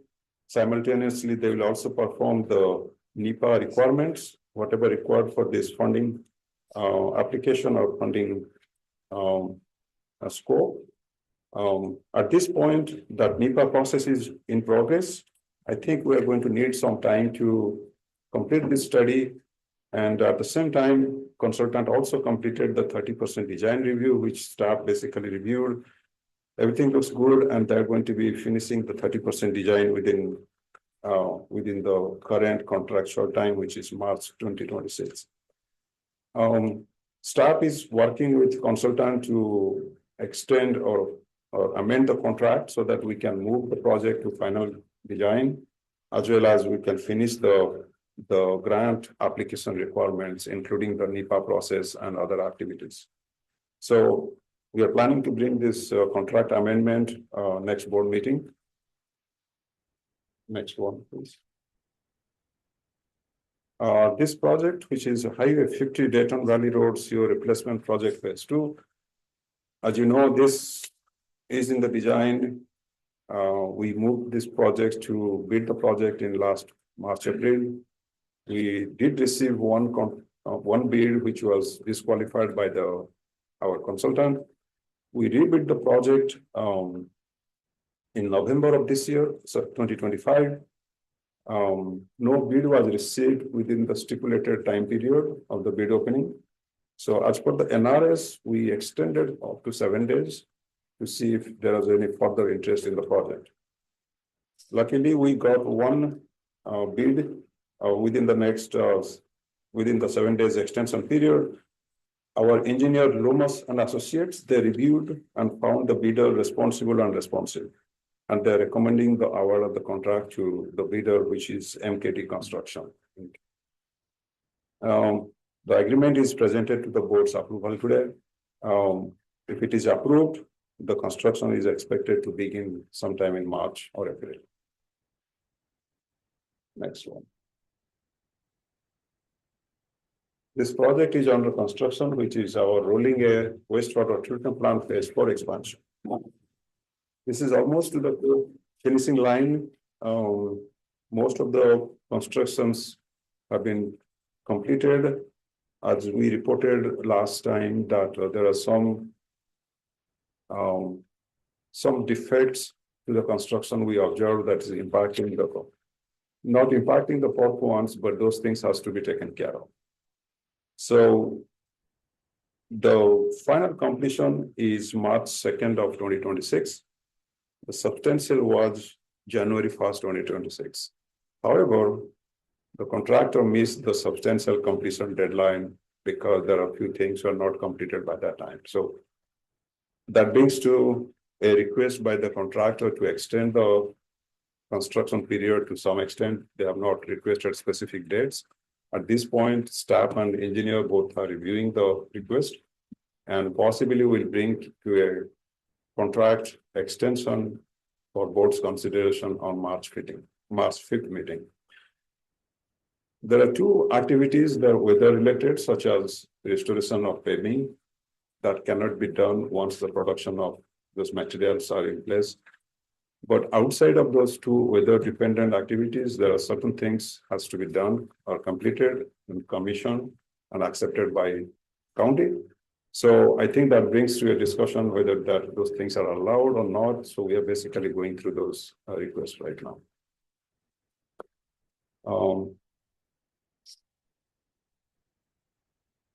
Next one, please. So this is the project, another engineering study we completed in the last quarter, which is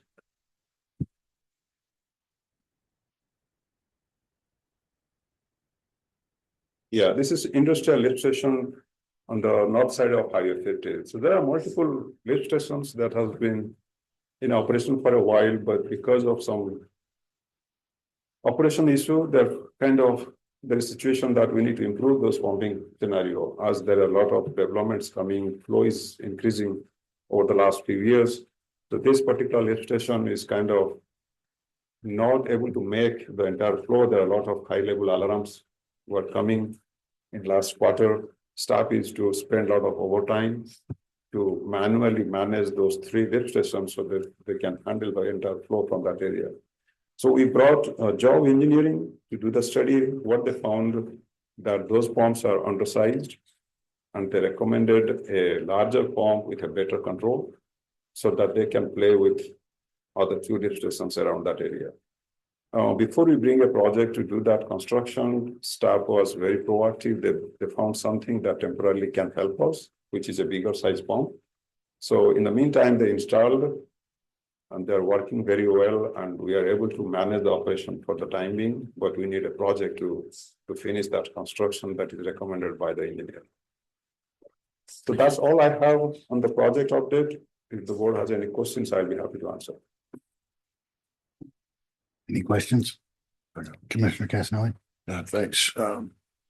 Thank you, Kishore. On the lift station 1, on that condition assessment, I want to strongly urge that original pipe going that crosses under the river is part of that project when it hopefully comes to fruition. And then on the Rose Peak, that C900 that's gonna replace is an 8-inch, what's the size that's in there now? Cause it's substantially There's a smaller. combination of 6 and 8. There is some 8 in there, okay. And on the Highway 50 sewer, I know we've got that coming up on the agenda, but was there any change to the scope of work on that that initiated that bid that you received? There was no change in scope, but we kind of went through the initial first bid, try to improve so that there is more clarity on the scope. Okay. So we also met the bidder who was interested on this project. We clarified all the questions, so now they're feeling comfortable to do the project for us. So there was no change in overall scope. We will try to improve some of the clarities, such as how to handle the hazardous material. So those kind of things. Okay. Thanks. Thank you. Commissioner Jacobson. Thank you, Chair. Sure, thank you for the presentation. Again, always interesting.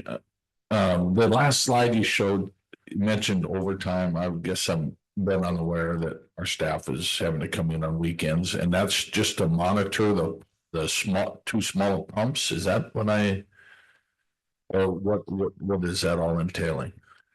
I'll give a big credit to our staff. There's so much taking the responsibility by themselves just to handle the operations. I'll give a quick background.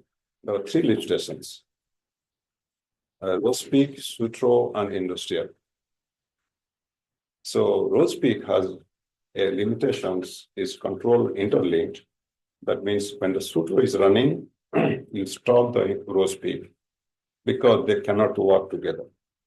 Now, within 24 hours, when those Sutro pumps are running, they are so much powerful, they cannot allow the industrial to kick on because they're bigger size and lower size. They're pumping to the same pipeline. Naturally, when the Rose Peak Sutro is running, even industrial is calling to pump or start to run. They're running the motor, but they're not able to force any water into the pipeline because this guy is running at, let's say, 60 psi, 70 psi, this is running at 10 psi. So even if the motor is running, it's not able to pump anything. So what it leads to happen, the water level in the industrial lift station is going up and up and giving high level alarm to the operator. And as you expect, there's a lot of more flow over the weekend and Monday morning than over the weekdays. We don't have manpower over the weekend. We have only one staff on call on Saturday. So what happens when they get a high level alarm, they have to come to the site. There with these 3 lift stations or remotely, just manually manage the flow. Is that, I'm no plumber, but is that a design flaw? I mean, I know we didn't design it, but it sure sounds like something's hinky there. Andrew Haskin, Lyon County Manager. So actually, I want to do a shout out to the team. Yeah, no kidding. I agree. I didn't realize they were having to come in on weekends, so that's news to me, and I apologize for that. Yeah, no, we were incurring a significant amount of overtime there, and Sean and Kishore and the team got together.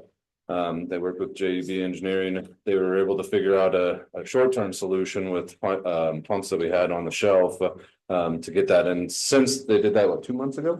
Yeah, 2 months ago. Overtime has gone down significantly.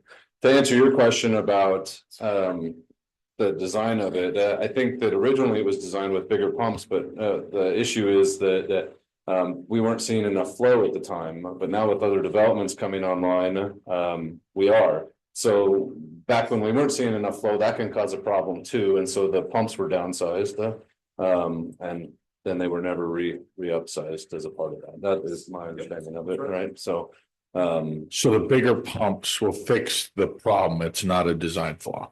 Right. Well, see, you explained it in kid terms, and I was able to understand that. Thank you. Sorry, I'm coming from engineering background, so I go to maybe some technical terms. So yeah, that's the thing. Basically, 5 years back, the pump used to run a couple of hours a day to now almost 24 hours. So that's kind of a flow you can see increase over the time. Right on. Thank you. Thank you, Chair. Question? Any other questions? Thank you very much. Move on to 16B for possible action to award a contract to MKD Construction Incorporated in the amount not to exceed $6,030,756 for the Highway 50 Sewer Replacement Project Phase 2 construction in Dayton, and to authorize the interim Utilities Director to sign project construction related documents. Again, Utility Engineer Kishore Panda. Yes, Kishore Panda for the records utility engineer. This is Highway 50 Sewer Replacement Phase 2 project. As you know, this is a replacement of existing pipeline in a compromise or in a not a good health condition located in Devon next to Highway 50. First, Lyon County solicited bid for this construction back in April. We rebuilt the project and opened the bid on November 17th, 2025. Loomis and Lyon County publicly opened the bid on November 17th. There was no responsible and responsive bids were received at that time. As for the NRS, we are allowed to extend 7 days waiting period following a notice of no responsible bidders received for the first bid opening. During that 7-day period, we received one bid on November 25th from MKD Construction Inc. The bid received from MKD Construction was at a price of $6,030,756, with the engineering cost for that project estimated at about $5.47 million. Loomis and Associates, which are consultant to assist on the bidding process, they perform a due diligence review of the bid documents and check the qualification and determine that MKD Construction Inc. is responsive as well as responsible. And for this project, both Loomis and Associates and staff recommend both to award the contract MKD Construction Inc. for the construction of Highway 50 project in the amount of $6,030,756.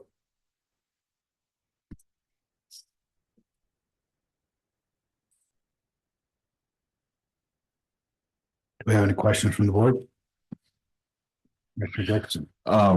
Yeah, I know I got a phone call this morning from, I believe, someone from MKD, and they were wondering about his being on the line and Zoom link. I was wondering if they, one, got on, and two, if they had anything to say. I see MKD online as well as a consultant. I do see MKD on there.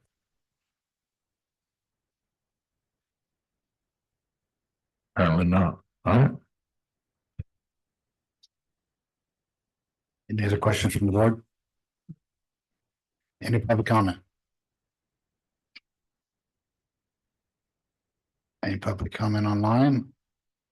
Bring it back to the board for a motion. I'd love to make that motion. Move to award a contract to MKD Construction Inc. in an amount not to exceed $6,030,756 for the Highway 50 Sewer Replacement Project Phase 2 construction in Dayton, and to authorize the interim utility director to sign project construction related documents. Second. A motion by Commissioner Casanelli, second by Commissioner Hockaday. Those in favor say aye. Aye. Aye. Motion passes 5-0. Brings us to 16C. For possible action, approve a contract with Loomis and Associates for an amount not to exceed $451,000 for construction, administration, construction, surveying, construction, observation, engineering services during construction, and material testing services for the Highway 50 Sewer Replacement Project Phase 2. Utilities Engineer Kishore Panda again. For the record, Kishore Panda is this engineer. This engineering services from Loomis and Associates, who designed the project, help us with the bidding process. This contract basically provide additional scope to Loomis and Associates to help the county with construction administration, construction surveying, construction observation, engineering services during construction and material testing services that basically support the project construction. This contract is not to exceed $451,000 on a time and material basis. And this is for board's consideration and approval, please. Do we have any questions or comments from the board? Do we have any public comment? Yes, Don Smith, again, Project One. Were other proposals solicited for these services? This represents about 13.5% of the total cost of construction. I'm just curious if you solicited other proposals for these from other companies that have the ability to provide this to you. So what we have, how we select consultants for this type of projects? In 2023, we reviewed or we solicited qualification of local engineering companies. We made a list of qualified firms that are specialized in a particular area. And when a particular project comes, we seek their proposal on a particular project. And for this particular project, because they already designed the project for us, it makes sense for them to continue with the construction management because accountability remains with the same firm, both for engineering and construction. But we have a qualified list of firms. Based on their experience and their resources, we distribute the projects to all the available firms in the locality. I understand that. Did you reach out to anybody? No.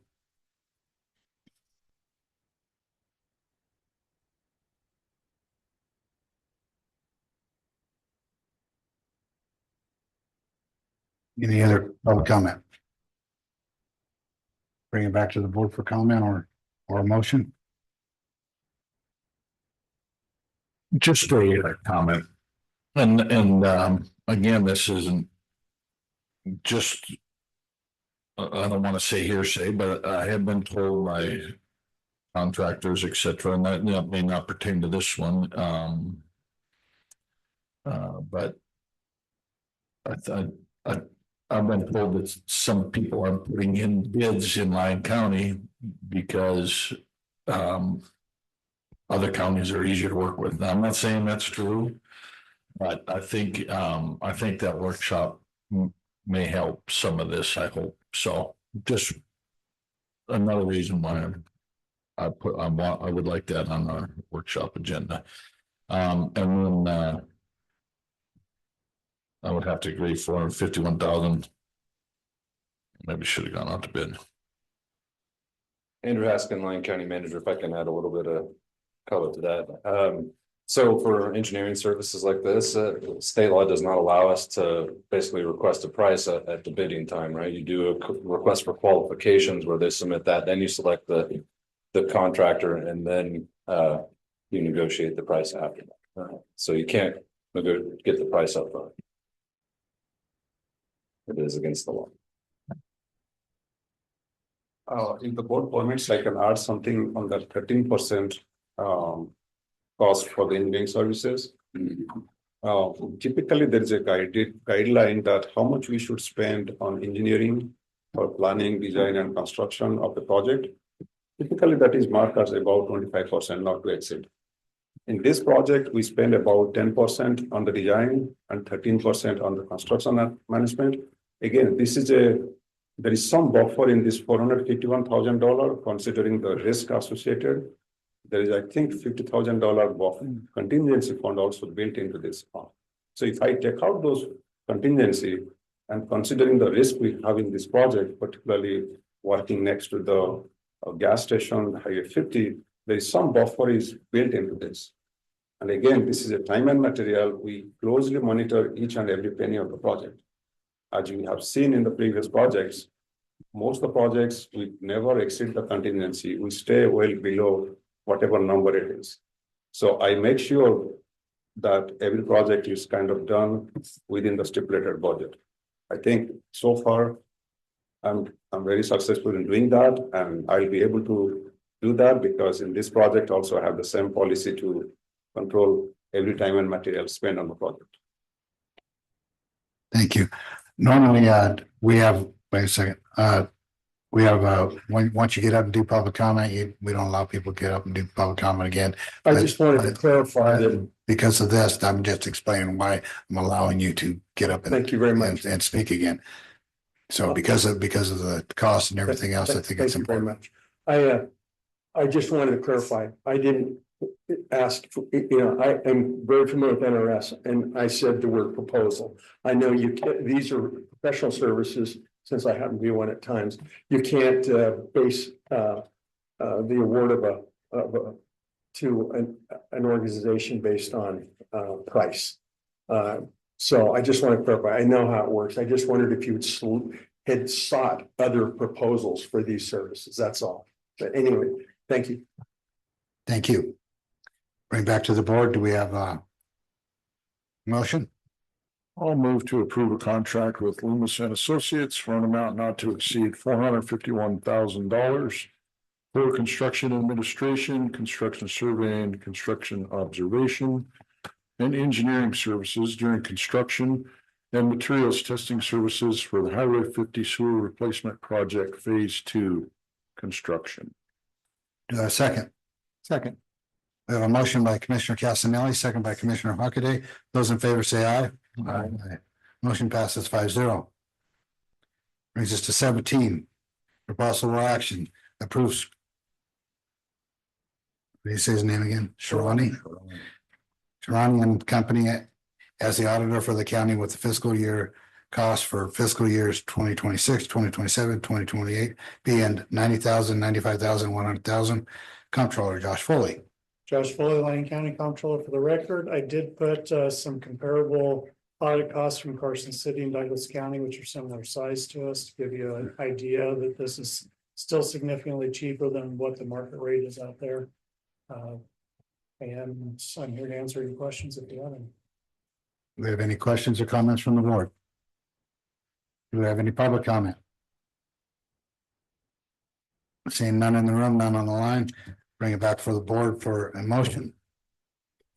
Chair Keller, I'll make a motion to approve Sharani and Co. as the auditor for the county with the fiscal year costs for the years 2026, 2027, and 2028 being $90,000, $95,000, and $100,000 respectively. Okay.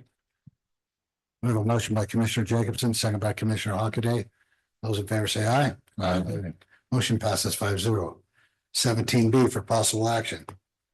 Approve a 16% salary table increase for salary ranges L2 through L5 with associated salary increases for employees in those ranges effective February 4th, 2026. And authorize $60,000 in a budget transfer from general fund contingency. The employees in the L2 through L5 pay ranges include the Deputy District Attorney 1 and 2, Senior Deputy District Attorney, Chief Deputy District Attorney, and Court Master. Comptroller Josh Foley. Josh Foley, Lyon County Comptroller. For the record, just so the board is aware, this has been a very difficult position to fill. We have had it continuously open since 2022, or including 2022. And during that time period, we had 37 applications that we've received. There are 6 applications where after interview processes, we offered the job to them and we're not able to successfully get the person because of the salary that we're able to hire. What we're actually seeing out there is that our salary range is appropriate. Now with that same time period, we've increased our salary ranges multiple times to attract talent. But what we're actually seeing is the other organizations are hiring their district attorneys higher into their ranges than the beginning salary level. So even though they have an entry level salary, they're not using that at all. They're hiring everyone significantly advancing the range. As we try to do that, as we've moved the ranges up over time, we haven't moved the people within the range higher. We've just moved the ranges. We try and do that. we can offer them a salary that's in the range. The problem is it's more than someone who's been at the county for a significant number of years, and it's not fair internal equity wise. As of yesterday, we received notice that we're gonna have a third deputy district attorney position vacant out of the 6 that we have of deputy and senior deputy district attorneys. So we're having a significant issue with recruiting and getting these people. As an example, the average pay above minimum salary for Carson City, looking at actual salaries, they're over $30,000 more than what the minimum are on average. Churchill County, their employees are. Churchill County is almost 24,000. Douglas County is 29,000 some change. Elko County is about 23,000. Humboldt County's 19. Nye County's over 40,000. On average, they're almost $30,000 higher into the range than the entry level. Lyon County, on average, we're a little over between $7,000 and $8,000. So what I did is I took a look at the outliers, because Nye County had a district attorney came in, hired a bunch of new people at the maximum of the salary range. I threw that out because it's an outlier. I threw the minimum out as an outlier and said, where's the middle of the pack in this particular situation? And compared it to where we are, we're 16% below what everyone else is actually paying, not their salary range, but what they're actually paying for people with similar experience to do it. For us to actually be able to have a court system that functions properly, for some reason, district attorneys factor into that. And we believe this is an important one. This is a pain point. We had a similar situation where we're having a hard time filling sheriff's deputies. We did a 13.5% increase for them a year and a half ago. This is our biggest pain point in the county right now, as far as trying to hire and get those people in here. So I'm here to answer any questions about that. I did have one other piece on top of that, which is the district attorney's salary has to be at least 3% higher than their chief deputy. That is measured as of January 1st, and the salary for the district, for the chief deputy, and the salary for the district attorney will be measured the following July 1st. So this will have zero impact on the district attorney's salary until July of 2027. In which case, yes, this will have an impact and will raise the district attorney's salary by approximately $10,000. Commissioner Jacobson. Thank you, Charlie. I'm just, and you may not know this, and I don't know why I would, but I'm just curious. Do those other counties have any openings for assistant DAs? Yes. Yes. So it's still, it's just a tough position to fill around the state, and especially with like counties as a. Yes, yeah, if you take a look at those, and that's one of the things HR does for us on a regular basis, is view those. And everyone's fighting for a small pool of qualified attorneys that are willing to become deputy district attorneys and prosecute these cases. And we're losing another one to another county. Going to Carson City. Any other comment? I had one thing that I was wrestling on my brain of why didn't we bring this? Why isn't this part of the regular budget cycle? And because I'm sure there's a lot of departments that all have the same issues, and that'll be in the regular general budget cycle and not now. Right. So this is getting a head up on. 2 reasons why that's not in the budget cycle. First of all, we don't have this type of a vacancy issue with any other department. It's becoming critical as far as the number of positions, and we've done a number of things over the years. We have brought this back mid-budget cycle in the past to raise salary ranges. And the second piece is looking at our revenues for the current year. We have consolidated taxes coming in that should be able to address this issue for us in this budget cycle. Normally, I do tell the department heads, let's address this as part of the budget cycle. When we have half of the deputy district attorneys vacant, it becomes more of a crisis. And so that's why I brought it forward at this time instead of during the budget process. Any other questions? Any public comment?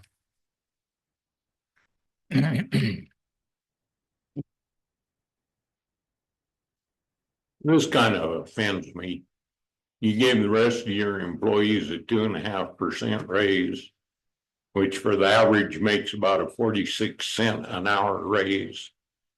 And for somebody making $96,000 a year, this is a $7.25 an hour raise. It seems like unless you're going to give it to everybody else in this building, a 16% raise, this is grossly unfair. If I was anybody else that worked in this building, I'd be like the school kids. I'd be walking out the door with protest signs. Any other public comment? Seeing none, I'll bring it back to the board for a motion. Move to approve the 16% salary table increase for salary ranges L2 through L5 with the associated salary increases for employees in those ranges effective February 14th, 2026. And authorize $60,000 in the budget transfer from the general fund contingency. The employees in the L2 through L5 pay ranges include the deputy district attorney 1 and 2, senior deputy district attorney, chief deputy district attorney, and courtmaster. Second. We have a motion by Commissioner Hockaday, second by Commissioner Casanelli. Those in favor say aye. Aye. Aye. Those against? Motion passes 5-0.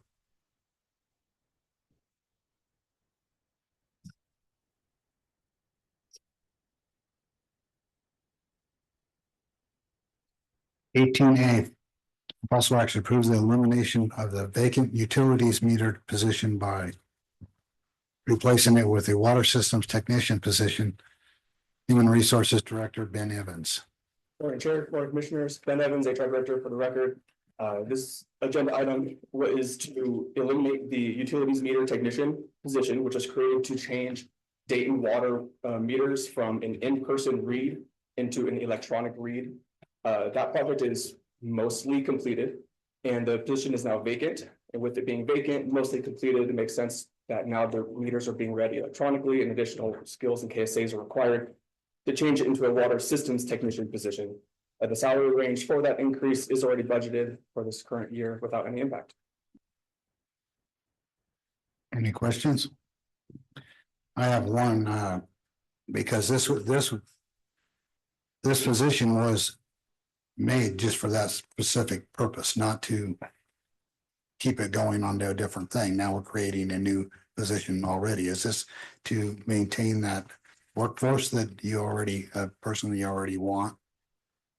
My understanding is that it's vacant, and I'm not sure, but. Good morning, Sean Sinclair, interim utility director for the record. I'm not completely sure I understood your question, but so. This position was for a certain reason. Yes. And that reason is gone. Yes, well, it's 80-90% gone. So we went through and rehabbed or replaced all the old brass meters with smart meters. So now they're an electronic read where someone just drives around with a radio and it picks up all the reads. So that function over the last 15 years has really kind of worked itself out of the position. Now, and the person that was previously in that position has moved on to another position. For the utility, it makes more sense to turn that into a water system technician. We can still do those same functions, the 80 or the 20% that was left, and then also go into the a water tech side where we can have another person on call. I understand that now. Now, was it because you still need that guy there for Yes. this? Otherwise, I was wondering why you're just creating a new position at that point. Right. Okay. That's all I have. Any public comment? Seeing none, bring it back to the board for a motion. I'll move to approve the elimination of the vacant utilities meter technician position by replacing it with the water systems technician position. Second. We have a motion by Commissioner Casanelli, second by Commissioner Hockaday. Those in favor say aye. Aye. Motion passes 5-0. Thank you. County Manager, approve a letter of support on behalf of 19A for possible action, approve a letter of support on behalf of the Board of County Commissioners for South Lyon Medical Center and South Lyon County Hospital District for the construction of a new primary clinic to replace the existing modular building. County Manager Andrew Haskin. Andrew Haskin, Lyon County Manager. Yeah, so, excuse me. South Lyon, Hospital District has requested letters of support as they're out applying for funding for their project. You might remember that we discussed this as they were, being considered for, approval for incurring some debt. And so, I'm happy to answer any questions. The draft of the proposed letter was attached. Any comments or questions? Nope. Any public comment? Seeing none in the room, none online, bring it back to the board for a motion. Move to approve a letter of support on behalf of the Board of Commissioners for South Lyon County Medical Center and the South Lyon County Hospital District for the construction of a new primary clinic to replace the existing modular building. Second. I have a motion by Commissioner Hockaday, second by Commissioner Castanelli. Those in favor say aye. Aye. Motion passes 5-0. 19B for possible action, approve a second commissioner to serve on the Nevada Association of Counties NACO Board of Directors for calendar year 2026. Commissioner Keller is advancing to serve on the NACO Executive Board. County Manager Andrew Haskin. Andrew Haskin, Lyon County Manager. So pretty much what the agenda item says, Commissioner Keller has moved up to the executive board. And so that gives us a second seat on the NACO board. And so this item is to appoint that position. Any comment or questions? Curiosity, now that you're moving up to the executive board, does that mean your travel is covered by NACO? No. So we're gonna be flipping the bill for two travel? No, this is for the state board. So it's the only one that you, for the year 2026, the only one that you would have to pay for is the trip to Tahoe. Which I don't know if what that costs. I will make a comment that Commissioner Hendricks has showed up to every NACO board meeting that we've had. As my alternate, she's there to make sure that she's informed and she's attended all the other meetings, so I would put my support with her. Is there any public comment? Are there any other commissioners that would be interested in this position? Can you check on?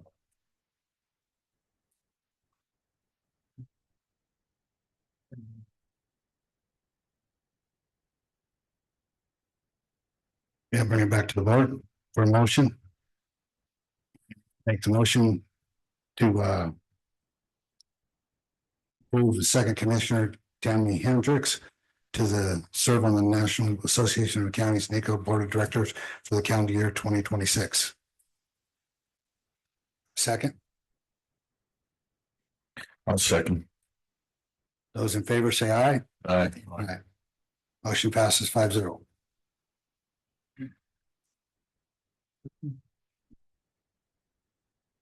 That brings us to agenda request, and I will make a comment that does give us another vote on that board too, so it helps our decision making. Number 20, agenda request, administrative policies and procedures. 1.05, a commissioner member or an elected appointed department head may request an item be considered on a future agenda item by making an oral request at a county commission meeting or submitting the request in writing to the county manager at least 30 days prior to the meeting for which the item is requested placed on the agenda. Do we have a agenda request starting with Commissioner Jacobson?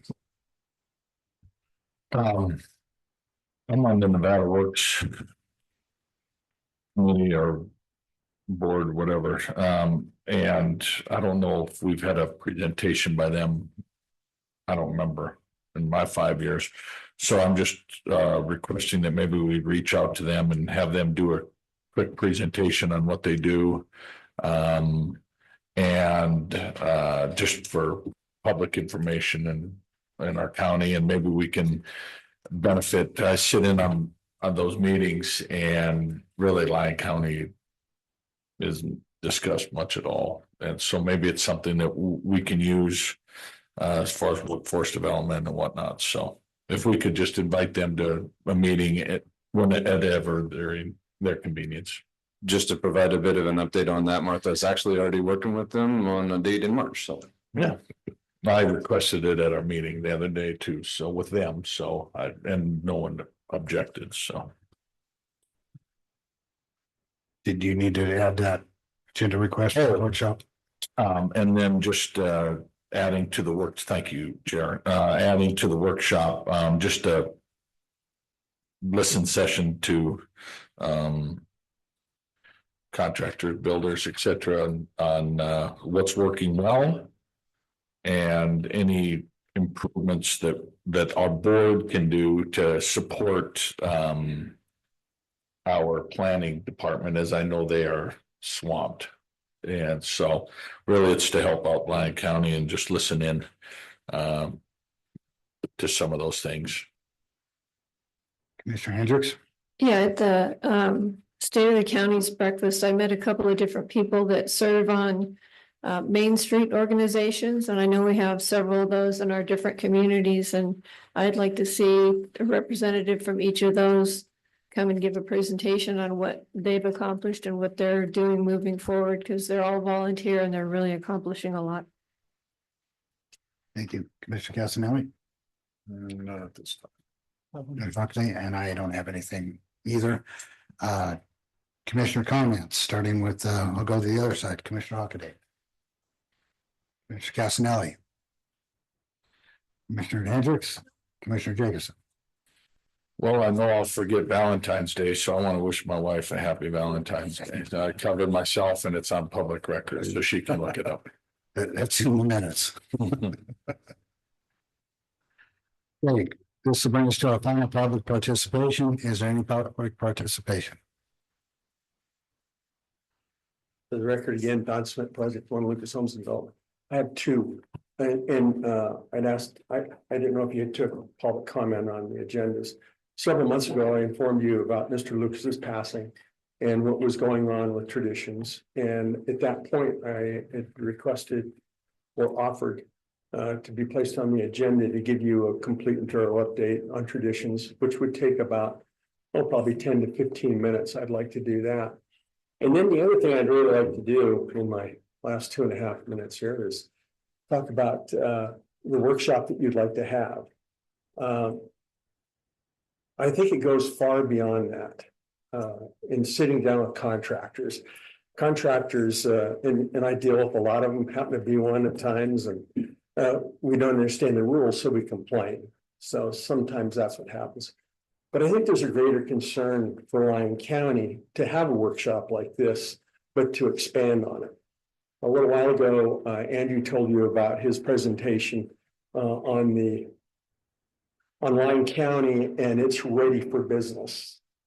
And I'm happy to say I'm one of those people that have put the money where their mouth is. With traditions and other projects we've done here, dedicating property for water tanks, putting in traffic signals, we spent close to $55 million. And we're continuing to do that, even in light of some of the problems that we have. Now, one of the things that I hear is we're ready for commercial development. I can tell you, as a person that represents 110 acres of completed commercial property with sewers, 4-lane roads, traffic signals. Nobody's going to come here until you get the sewer thing straightened out. That's got to be a part of your discussion. When these people come in here and we're asking them to spend $15–20 million on a facility, and they go, okay, now we're going to go 3 years here, but we may not be able to hook up to a sewer or water. What is this about? So I'm going back to the improvement agreement. Your workshop needs to expand it to include simplifying and streamlining the permit process, working out the issues between Central Lyon Fire and the building department here, so that those can be streamlined. We need to come after. I've been on 2 development groups that have actually started on the sewer problem over 6 years, and it's still a shadow that's out there. So your workshop is a great idea, but I would suggest you expand it to where we sit down with staff, we bring in builders for the sake of builders to complain, but economic people, I deal with the people up at University of Nevada, Reno, Brian Bonifant and his wife Eugenia Lammer doing my market studies.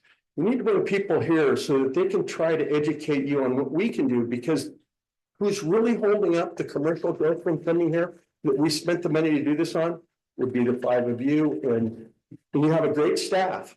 And I think everybody's willing to, but let's have a workshop that really means something so that we can all staff, you guys, us, can really make this community ready for that commercial development to come. Because we're ready for them. We just can't get them to agree. And I've worked with over 15 people already that have said, "Till you work these out, we're not coming." Thank you. So I'm going to go back to agenda requests real quick and add that I would like is a report on the project out there on an agenda request. I'm not going to put a date on there, just whatever's got time allowed and work it out. Any other public participation?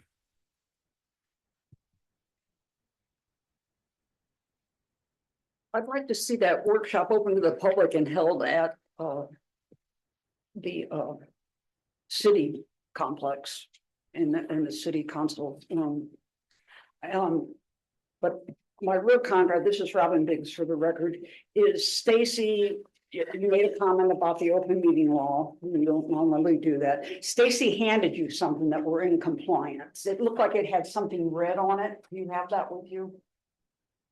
Can I take a peek at that before I start my 3 minutes? Your 3 minutes has already started. I thought it was red. There's no documentation of where this came from, and it's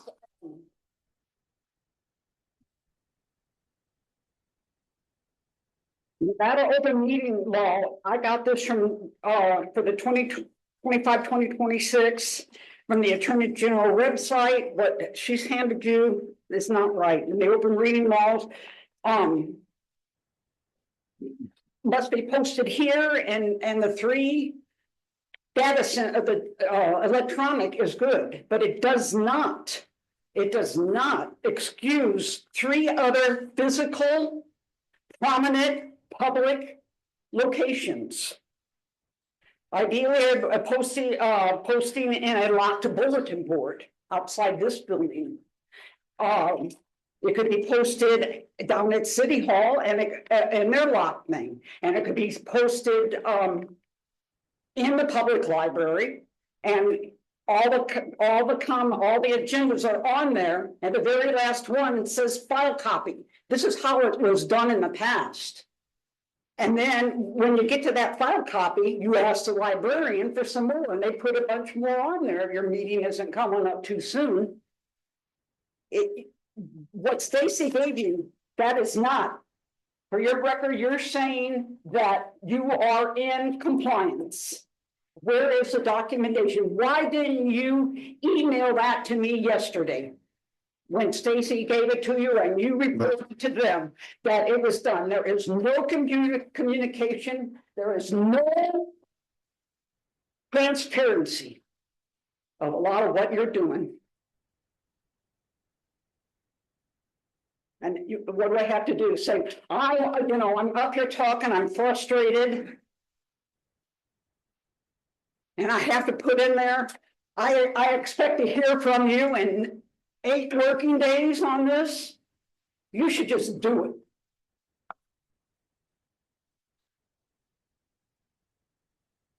So have you read it? You said you read it. You agree you're in compliance? Your time is up. 3. Thank you for your comments. Thank you for your comments. Is there any other public comment? Seeing none in the room, none online. We are going to enter into a closed session, so we will stay here. I do want to say that all workshops are public, so it will be public.